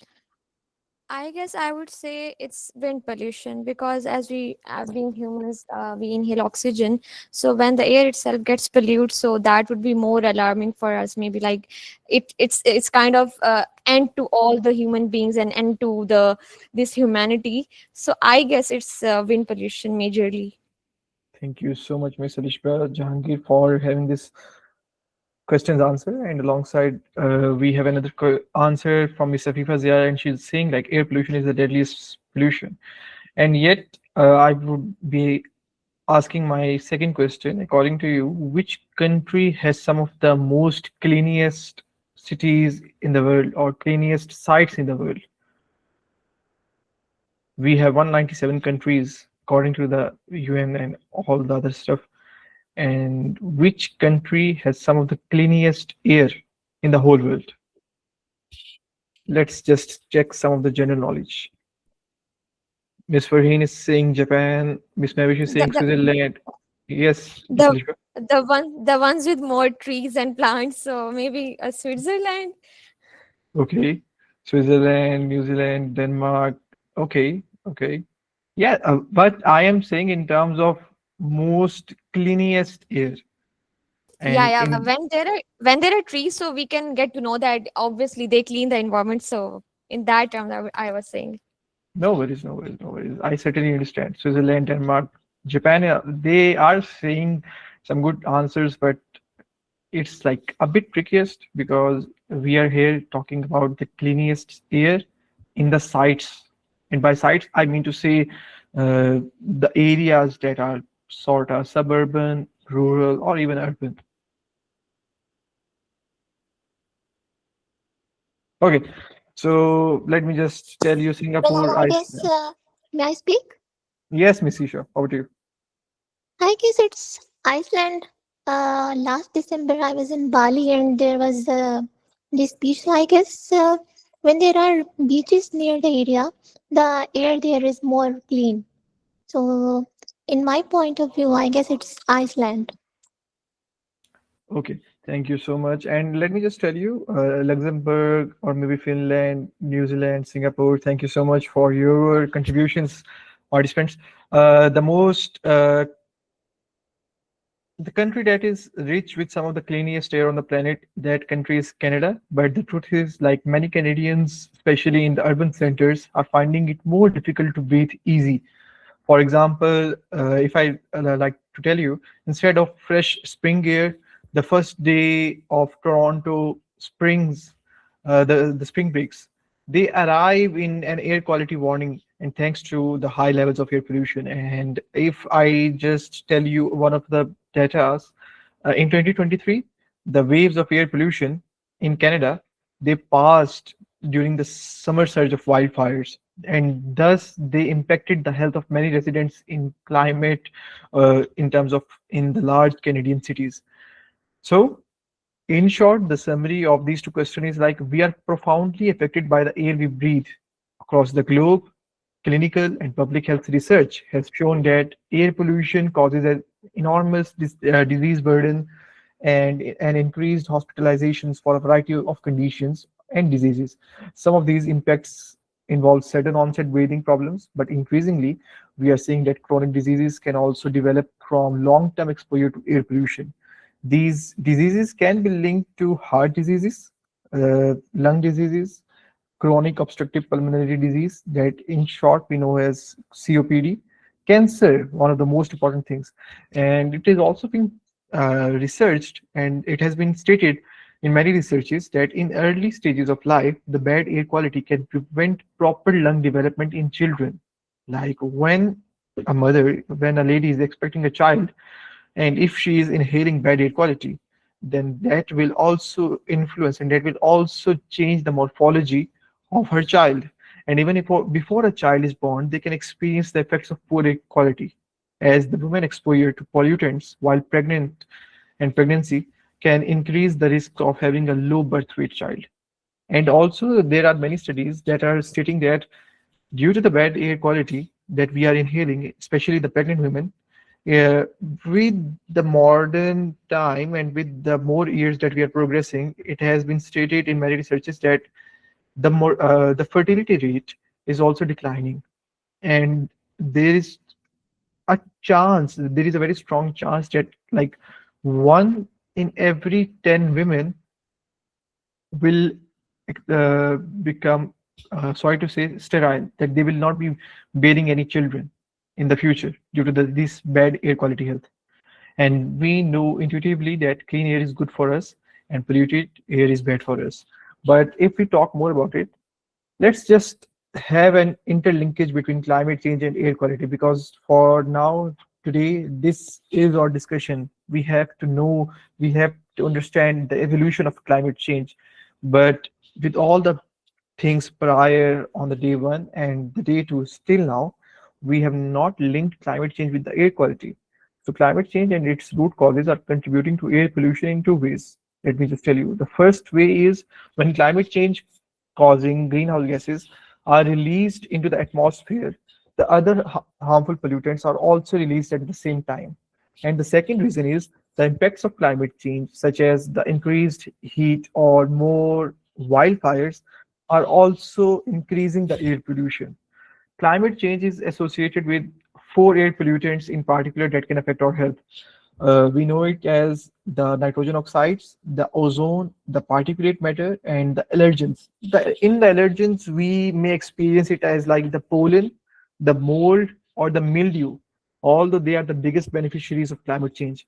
And all the thanks goes to the higher temperatures and the longer growing seasons. And those of us with allergies or and asthma know these seasonal irritants all too well. And if you will be experiencing the asthma, if you will be like having an interviews with the asthmatic people in Islamabad, they may tell you like why the pollen is so much in Islamabad and how that becomes a problem for them.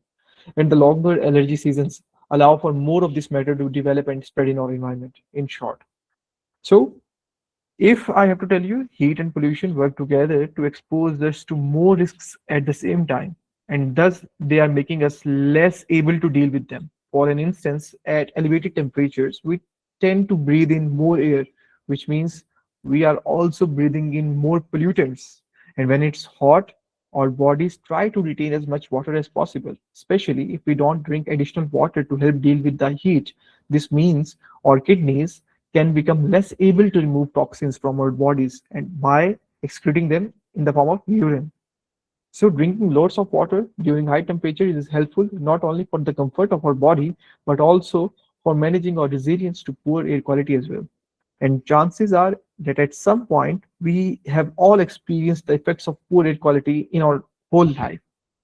Like you may have experienced the effects of air quality, poor air quality at the age of 15, at the age of 8, 10, 23, 22, 30, 32, 40, 50, 60. It could be any age.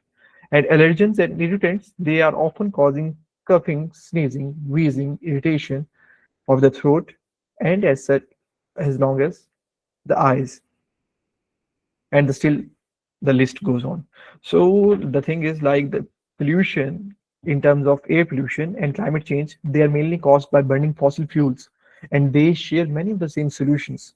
So the solution for this is like cleaning out air is one of the most immediate ways to protect the planet.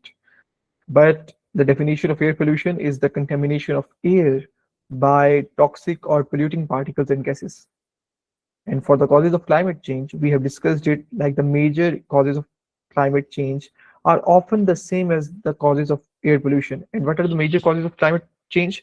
These are the transport sector, the power sector, the industrial emissions, the agriculture, the crop burning, and residential heat. And it is also being discussed in many reports. And there was one report and one research in that was published in the Clean Air Fund, CAF. They told us like 85% of all the global air pollution comes from burning fossil fuels and biomass. This number is very exaggerating and is increasing day by day. And on yearly basis, if we look upon this number is it's telling it clearly that the same pollutants that degrade air quality are also exacerbating the climate crisis and damaging the environment. And these super pollutants or short-lived climate pollutants. The super pollutants or short-lived climate pollutants often include the pollutants that have the elemental carbon. And for an example, in the super pollutants or short-lived climate pollutants, we include methane, CH4, and black soot. Black soot is also known as black carbon, and in short, it's just the elemental carbon. And alongside the elemental carbon and methane, we have the tropospheric ozone. So these all are contributing to global warming, causing the local environmental degradation and are harming the ecosystem. Alongside the ecosystems, we are also damaging the biodiversity and human health. So, lastly but not the least, half of our global temperature is continuously being increased, all thanks to these super pollutants. Climate warming has been caused and is causing extreme weather events to increase, which can also worsen air quality. So now, like, I have just one question to ask from you, and if you have some more knowledge, I would love to ask this question from all of you. According to your viewpoint, I want to know, do we have a convention in the United Nations that is fighting or that is focusing on air pollution? Because my like focus is to drive your attention on this issue of air pollution. So having and I'm asking this question to you: do we have a convention in United Nations that is focusing on the topic of air pollution? Just two words answer. You have to choose yes or no.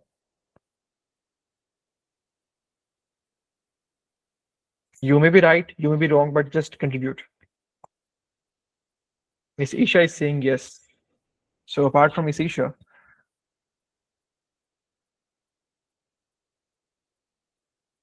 Miss Adam is saying yes. And if you are saying yes, I would love to know the names from you. Miss Elishba is saying maybe yes. Okay.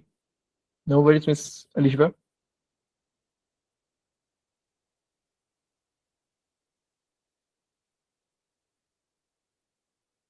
Guys, just one word answer. Yes, no, or maybe. There was one called Montreal Protocol for ozone, so maybe yes. Well, in terms of Montreal Protocol, it's just like the protocols are different from the conventions. In convention, we have like different bodies that usually come and they discuss on the prior problem. No, the last time they had it in 1979. Ma'am Isa, the United Nations that you are talking, it's still working and it's still ongoing. So in my previous MUN with UN, I heard about LTRAP, the UNECE in 1883. 1883, it's very a long time. So LRTAP might be 1983. I mean, it was long ago, but can't say against UN. Okay. So yes, there is one of the most important convention that has been really running, Climate and Clean Air Coalition. Well, the CAA or the CAC, it's a completely different thing. It is, you can say, privately owned, but in that we really have UN organizations. We have the NGOs that are operating internationally and nationally as well. And also we have been involved with loads of different national governments from different nations. It's a convention on long range transboundary air pollution. Okay. So apart from this, I think like also the Gothenburg got closed, I guess 3 or 4 years ago. So I don't think so there's any current official project, but there were in the past. They kept, okay, still they kept in the track casually. Okay. So, well, let me just tell you, currently we have not an international convention that is focused or that is right now including all the 197 countries. The one that we are having is CLRTAP, Convention on Long Range Transboundary Air Pollutants, and I will be discussing it more further on. But let us just discuss why we are not having this type of convention, because we have the convention on the top three issues. We have convention on climate change, we have convention on biological diversity that we know as biological diversity loss, and also we have a convention on combating the desertification. But apart from these things, we are also, you guys have said and told to me that like air pollution is the deadliest form of pollution. So why are we not having a convention, an international convention that has included 197 countries? So the absence of a dedicated global convention on air pollution is an interesting and complex issue. Despite the growing recognition of air pollution's significant impact on human health, ecosystem, and climate change, there are various international agreements and protocols that address air pollution. They are addressing it indirectly or like directly as part of their broader environmental concerns. But yes, there isn't a singular binding convention on air pollution. I will be again saying there is not a singular binding convention. And by saying the singular binding convention, I mean to say like there is not a singular binding means like a convention that includes all the 197 countries, or even if not 197, like let's suppose 195 or 194 or even 192 countries. Let us just you can say let us just decode why and what are the some of the reasons for this gap. The number one reason is the existing agreements cover air pollution in parts, and for this let us just have an examples of regional agreements and multilateral environmental agreements. Regional agreements, there are many regional agreements that are addressing air pollution, such as that you guys have discussed, the CLRTAP, the Convention on Long Range Transboundary Air Pollution. In this convention is just focused in the region of Europe, which deals with the transboundary air pollution. And this agreement has led to protocols that are focused on reducing the emissions of key pollutants. Mainly, they are covering the pollutants of sulfur, nitrogen, and particulate matter. And now, once again, the main question arises according to you and according to your point of view, what are the main pollutants? And then we will be moving forward. Are there just three main pollutants like they that have been mentioned in the Convention on Long Range Transboundary Air Pollution? According to your viewpoint, I just want to know how many main pollutants are there that we have listed and that we are working on. It's just a number. Come on. It could be 3, it could be 4, it could be 5, and it could be 6. It's up to you. You may answer. 4 options. Pick a number. You may be right, you may be wrong.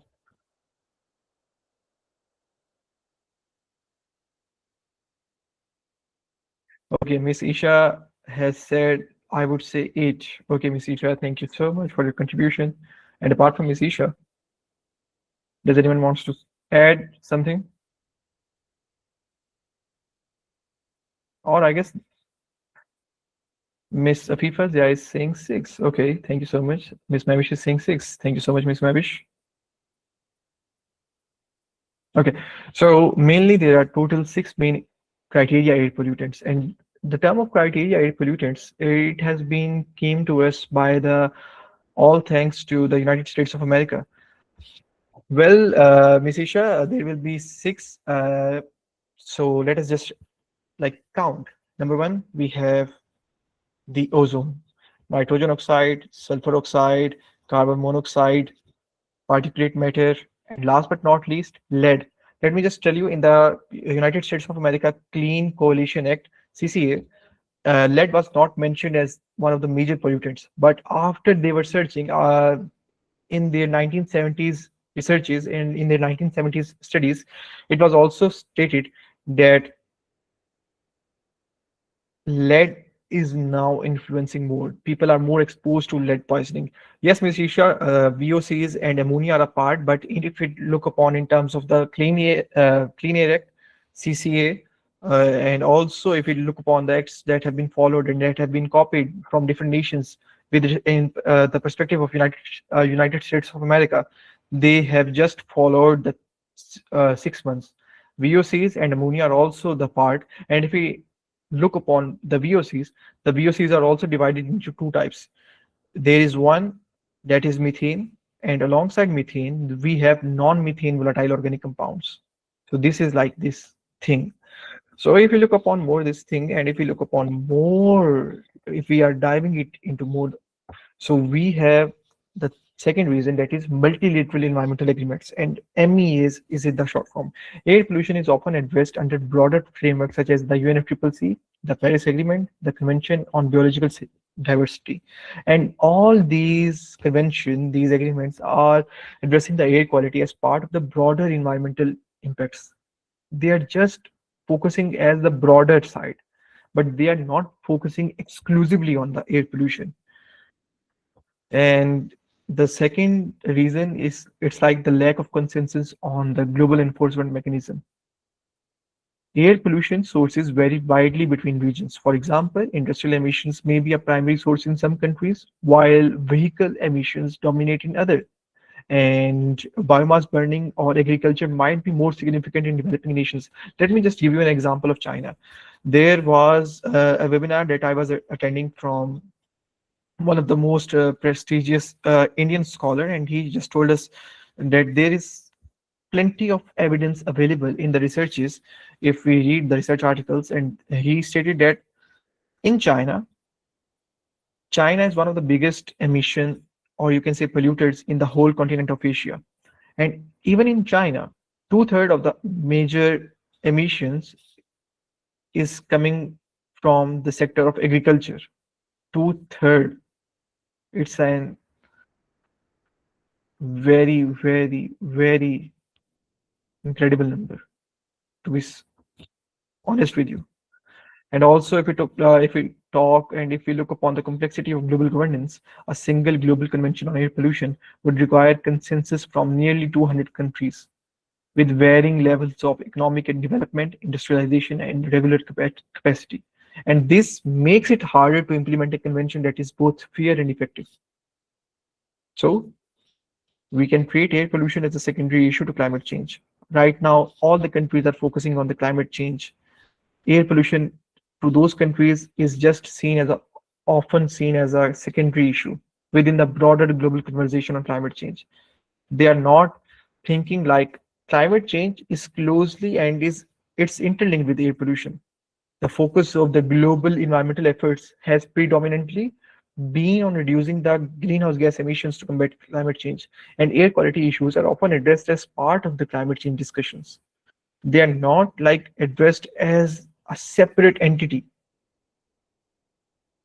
If I talk upon the last reason, as we have time short, because I can talk upon this thing for 60, 70, maybe even more than this thing. Air pollution is seen as a domestic issue. Air pollution is often viewed as a national or a local problem that needs tailored solutions based on the national context, based on the technologies and capacities. And countries are often focusing on the implementing domestic regulations, such as setting air quality regulations, such as setting the air quality standards. And for Pakistan, we also have air quality standards that we also know as national air quality standards. Although they have been copied from the United States of America national air quality standards, but still we have our national air quality standards. And these emissions, we are not focusing like in Pakistan, we are still trying to see which sector is emitting how much in percentage the emissions, rather than focusing on building the international binding agreement. So these are some of the, you can say, issues. These are some of the reasons why we are not having a convention that is fully focused on air pollution. And now the question is like, what should be the pathway forward? Though there isn't a specifically on air pollution, efforts are still meeting and countries are still talking to tackle air pollution through multiple channels. Firstly, we have the Paris Agreement. The adoption of clean energy solutions to mitigate climate change are also tackling the problem of air pollution. Secondly, we have the air quality initiatives. Organizations like the World Health Organization continue to raise awareness and offer technical guidance on managing air pollution. For example, if I have to tell you, the World Health Organization global air quality guidelines usually advocate for reducing the harmful impacts of air pollution on public health. Then I guess we all may know we have the SDGs. The United Nations SDG 3, Good Health and Well-being, and SDG 13, Climate Action, address air pollution indirectly by emphasizing health and environmental sustainability. And then we have the regional approaches that have been mentioned earlier by you guys, the CLR-TAP. And then we also have an initiative that is focused on Asia Pacific. And I guess you may have not heard about the name. The name is like Asia Pacific Air Quality Initiative, that focus on air pollution at the Asian and Pacific region. Like, we are focusing on in this initiative around 24 countries, if I am to be exact. And so thus, if I have to conclude all this talk, so I have to say the lack of global convention on air pollution reflects the complexity of air pollution as an issue that cuts across national borders, sectors, and public health, while also being tightly intertwined with the global efforts on climate change. And however, as the evidence grows about the intersection of air pollution, climate change, human health, and the international community, we may increasingly see the need for a more concerted global approach to air quality issues. So this is just a bit small talk, but I thought like mainly in Pakistan, our researchers are focused on soil pollution, on water pollution, or mainly the professors are usually uh, enforcing the children or the students to focus on the GIS related things. But where does the most important thing goes? Where does the most important problem goes in order to address? Are we just here to address this problem in terms of awareness, in terms of just having the campaigns, or in terms of just planting the trees? In Pakistan, if we have to organize the proper research on air pollution, I guess there are just a number of universities. And even if I recall, there will be, I guess, just one or no university that is offering pollution research on air pollution. And if I have to tell you, mainly the researches that are being offered in in the domain of air pollution, the researches that are being offered, those countries are the USA, the South Korea, China. Along with China, we have UK, we have India or neighboring country. They are offering researches in terms of air pollution, and they are producing good number of researches. And alongside those researches, their scholars are making name in terms of this field. They are making experts in terms of air pollution. And there are around 11 to 12 countries that are sitting on the top ranked positions in terms of addressing the air pollution. And sadly, our country, Pakistan, is not a part of those countries. So if you have any question, you may ask me in terms of air pollution and climate change, the interlinkage. Otherwise, no, then we will be concluding today's conference. We also had another speaker, but last week he met an accident. He had an accident. Now he is in hospital.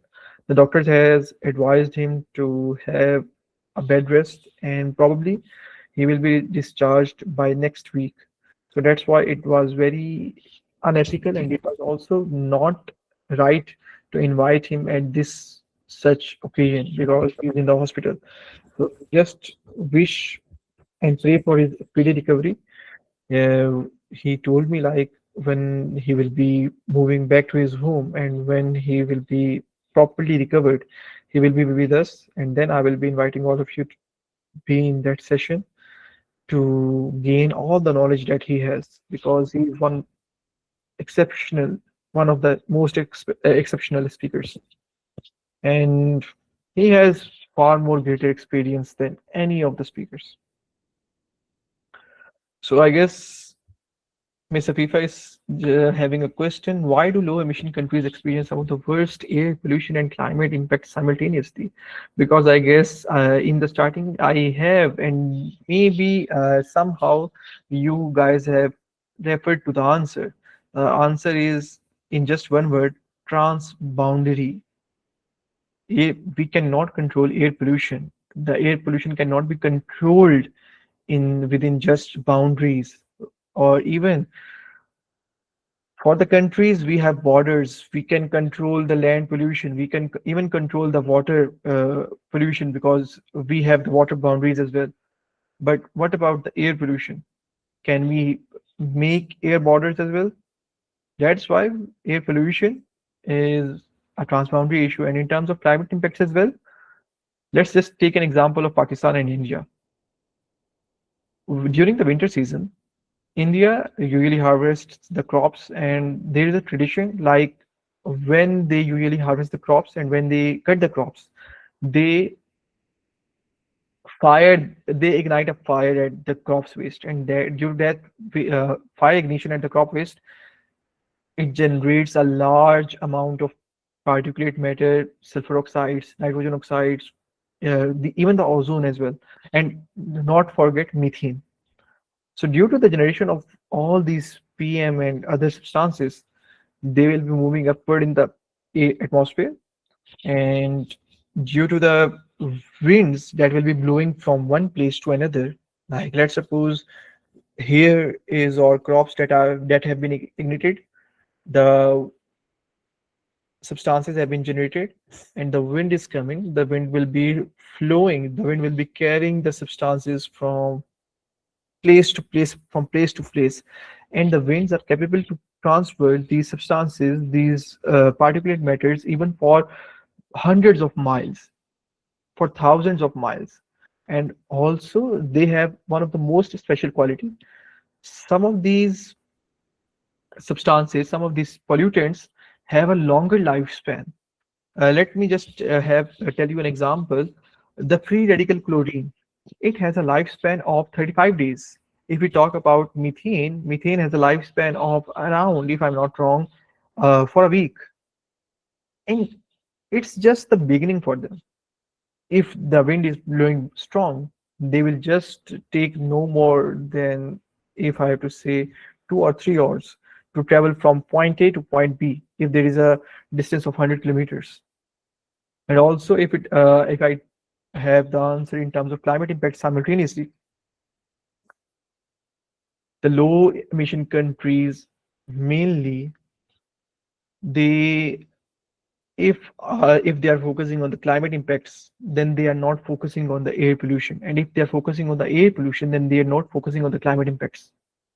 So they cannot fight on the two things at the same time, although they can be attacked from these two phenomena at the same time, but they cannot defend themselves. So if it's like, if they are defending themselves against air pollution, then the climate impact can hit them. And if they are defending themselves against the climate impacts, then the air pollution can hit them. And then we have another question: how we can focus on both climate change and air pollution in at the same time? Simply, we have to halt the production of the fossil fuel and the usage. We have to try to shift towards the renewables. Right now, if I have to tell you, the United Nations Framework Convention on Climate Change in the last COP30 that held in Belém, Brazil, they released a huge amount of, if I'm not wrong, it's like $1 trillion. And those $1 trillion, they said like by 2028, they want those $1 trillion to be invested in terms of moving towards transitioning towards the renewable energy sector. And also they said like they will be investing $800 million or $1 trillion, the exact amount, uh, to the smart energy systems. And by smart energy grid systems, it means like they will be installing a software in the grid systems that will be allowing them to utilize less fossil fuels and use more renewable energy in order to produce electricity and store. And also, I guess one of the solution could be like, if we have to fight against the air pollution alongside climate change, we have to understand the morphology of atmospheric chemistry as well. Right now, we have understood the morphology, but we have to raise the awareness. And then with the innovative ideas of environmental engineers or and the new policies of the policymakers, we can try to curb the effects down. Right now, we can our focus should be minimizing the effects, and then we can have it. One of the impacts, if I'm not wrong, in Siberia, it was the liquid trees. Have you heard the name of the liquid trees? Just yes or no?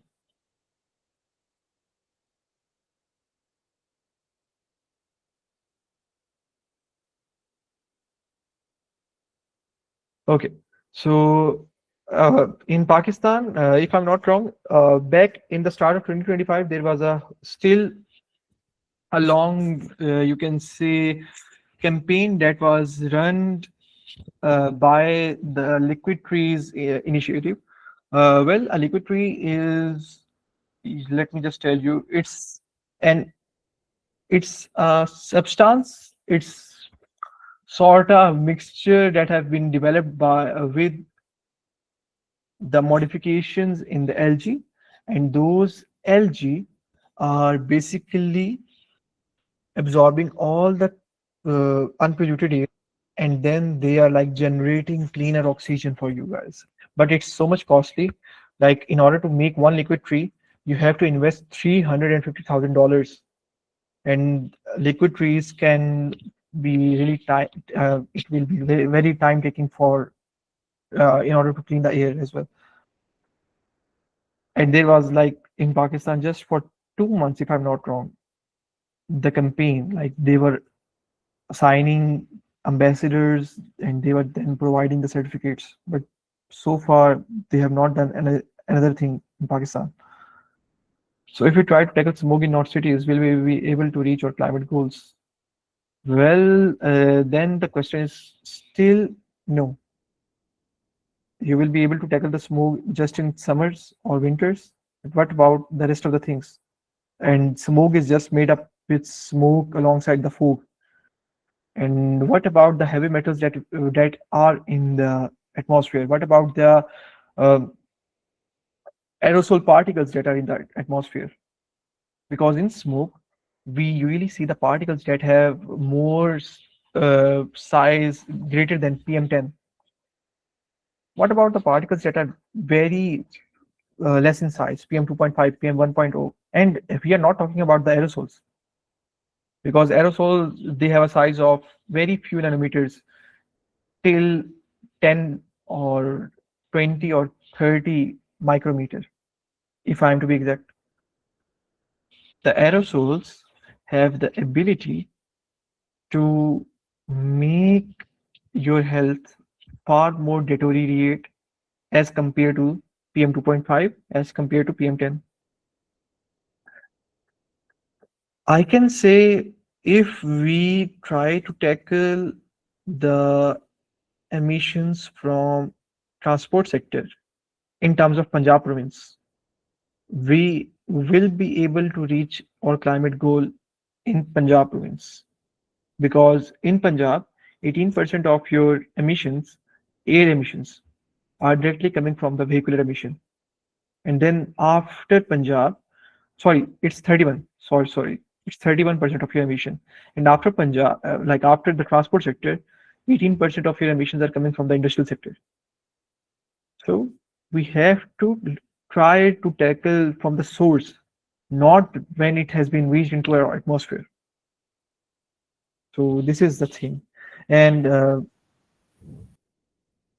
I just want to ask one question here. As you're talking about the emissions regarding the like that very province, so I just want to ask that is it something like government is more responsible or the people? Like there is so much awareness that has been going on. Like we are talking about just now about like climate change and all, but when we come to action, there is something that we are more responsible or the government itself. let us have an example, or you can say, let us answer this question on three divisions. Firstly, the government is responsible on the provincial level. They will be making the policies, they will be making the regulations, they will be making the laws, and then those governments will be like publishing, they will be allowing the laws to different sectors. They will be sending their laws, they will be uploading their laws, they will be uploading their regulations, and they will be advertising these laws and regulations so that the people in the provinces can be aware from those laws, those policies, those regulations. And apart from this, then we can have the second sector. The second sector is the major, you can say, IGOs or NGOs that are very big in terms of funding. Those IGOs, those NGOs, even if they are working in the provinces or even if they are working in the whole Pakistan, they will then be working alongside the governments in order to launch a project. Even it could be in terms of, mostly the projects are in terms of campaigning or just planting trees. There are no such projects in terms of research. And the third thing comes in terms of the grassroots initiatives that only even a group of individuals can take. If I remember, it does not. It is not only just the responsibility of government. It is also the responsibility of the individuals that are living, because the government will not be coming into your house and try to fix your problems. The government is responsible for fixing the problems that are surrounding your home, that are surrounding your city, that are surrounding your place. But inside your home, inside your own place, you are responsible for clearing the problem. So it's the responsibility of people alongside government and alongside the organizations that are working for the betterment of our places, in short. And one more thing, it is very sad to say, but we are just working in terms of campaigns. We are just working in terms of policy making. We are just working in terms of awareness. But the actual thing where we should work, we are not working, and that is the research side. Yes, so this is it. Because Um, yes, Miss Lishwa. Yes, I would agree with the point you shared that it's a responsibility of an individual. But the thing is that rich countries are also involved in these emissions, that they are harming other poor countries through their emissions. So if being a person, I am doing like what my duties, I am performing my responsibilities, but still I'm being affected by their actions. So what I'm supposed to do in that situation? Firstly, have they truly stated that they are responsible for polluting the other nations?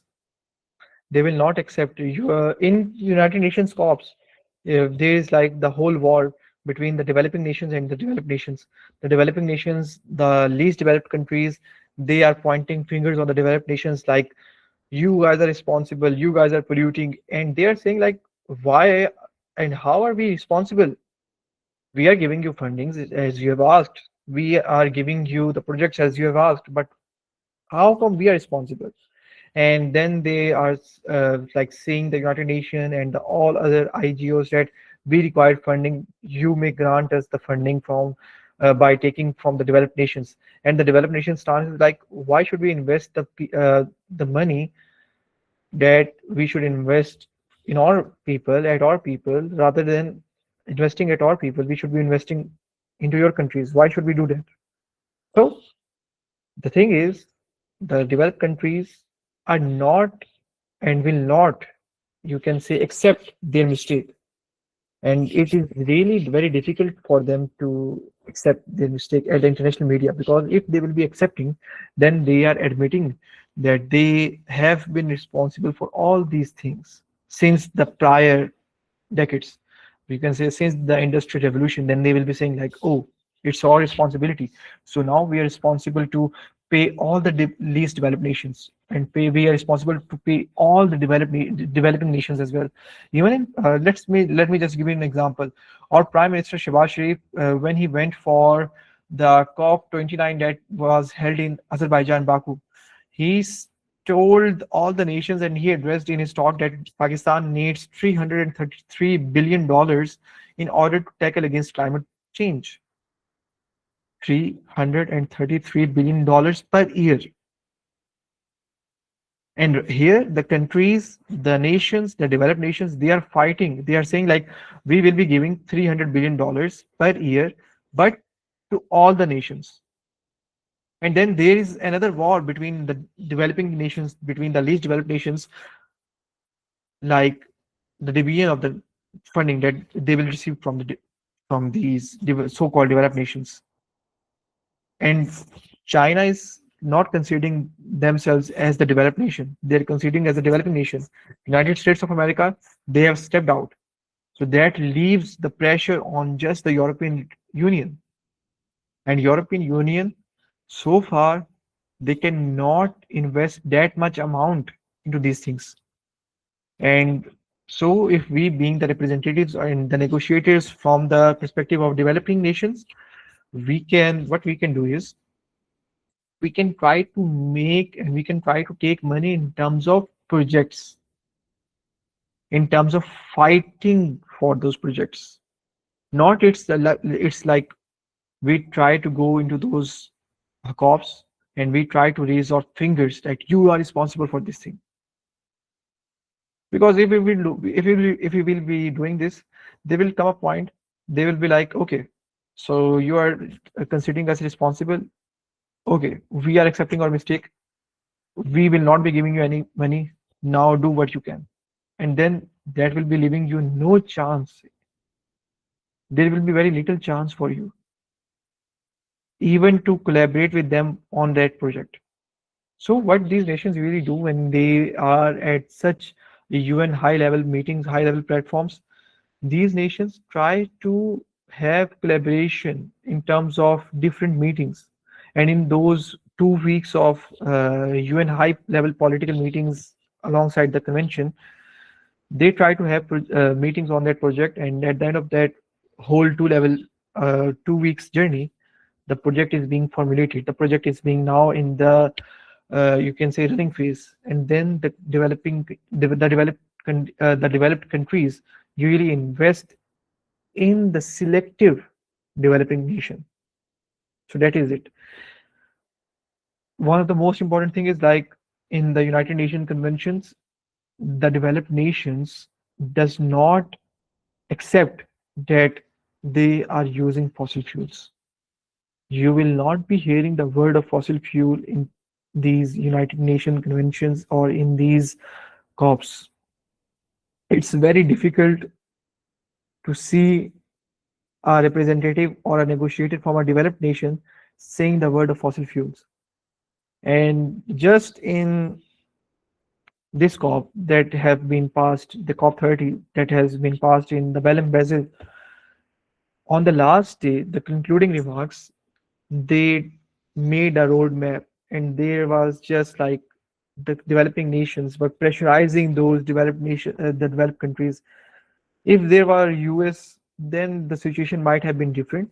But now there is no US, so that leaves the responsibility and the pressure on the European Union.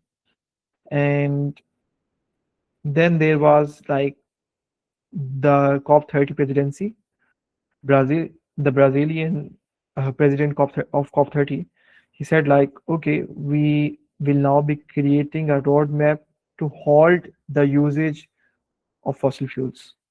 So that was like a major win.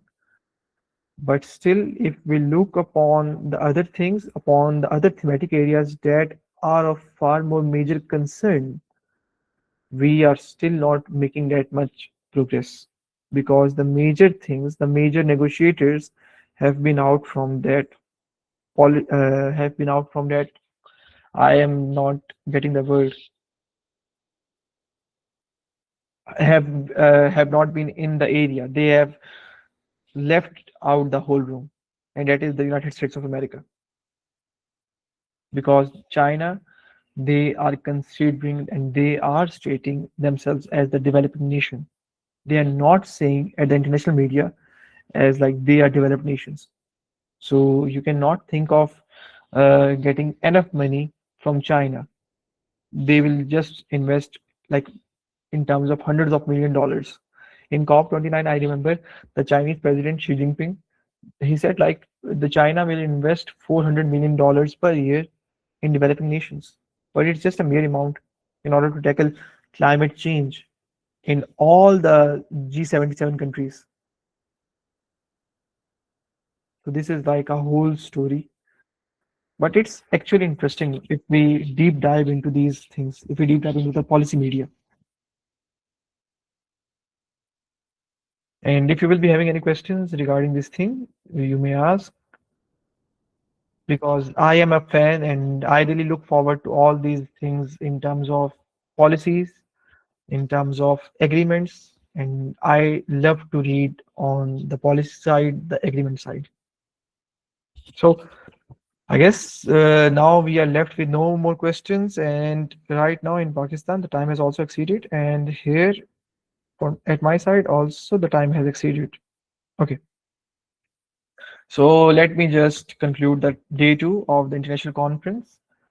So as we come to the closing day of the day two of the International Conference on the Evolution of Climate Change, I would like to take a moment to express our deep gratitude from that whole team of Buraaq Association alongside READ, Resilience and Adaptation to each of you for your active participation, engagement and contribution throughout the 2 days sessions.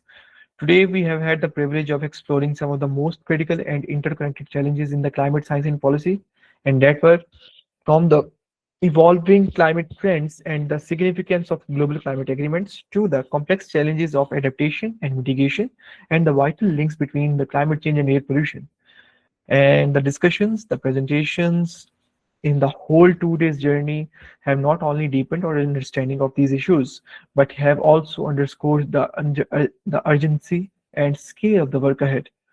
So we are very grateful for the knowledge the speakers have shared with us, the questions, the comments, and interactions from the audience. You guys have made the discussions even more dynamic, and we thank you for your thoughtful contributions. And it is through this spirit of collaboration and knowledge sharing that we can begin to forge the solutions necessary to tackle the climate crisis.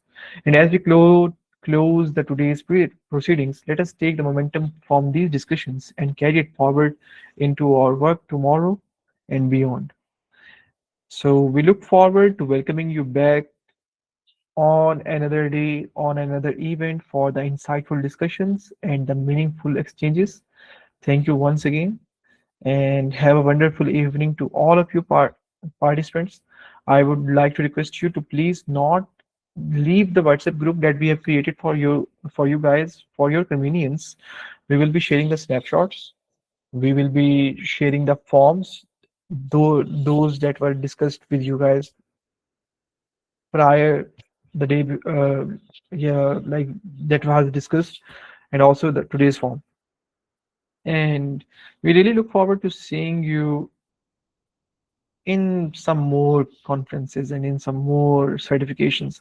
And yes, one of the most important thing, don't forget to like and follow us on our social media handles.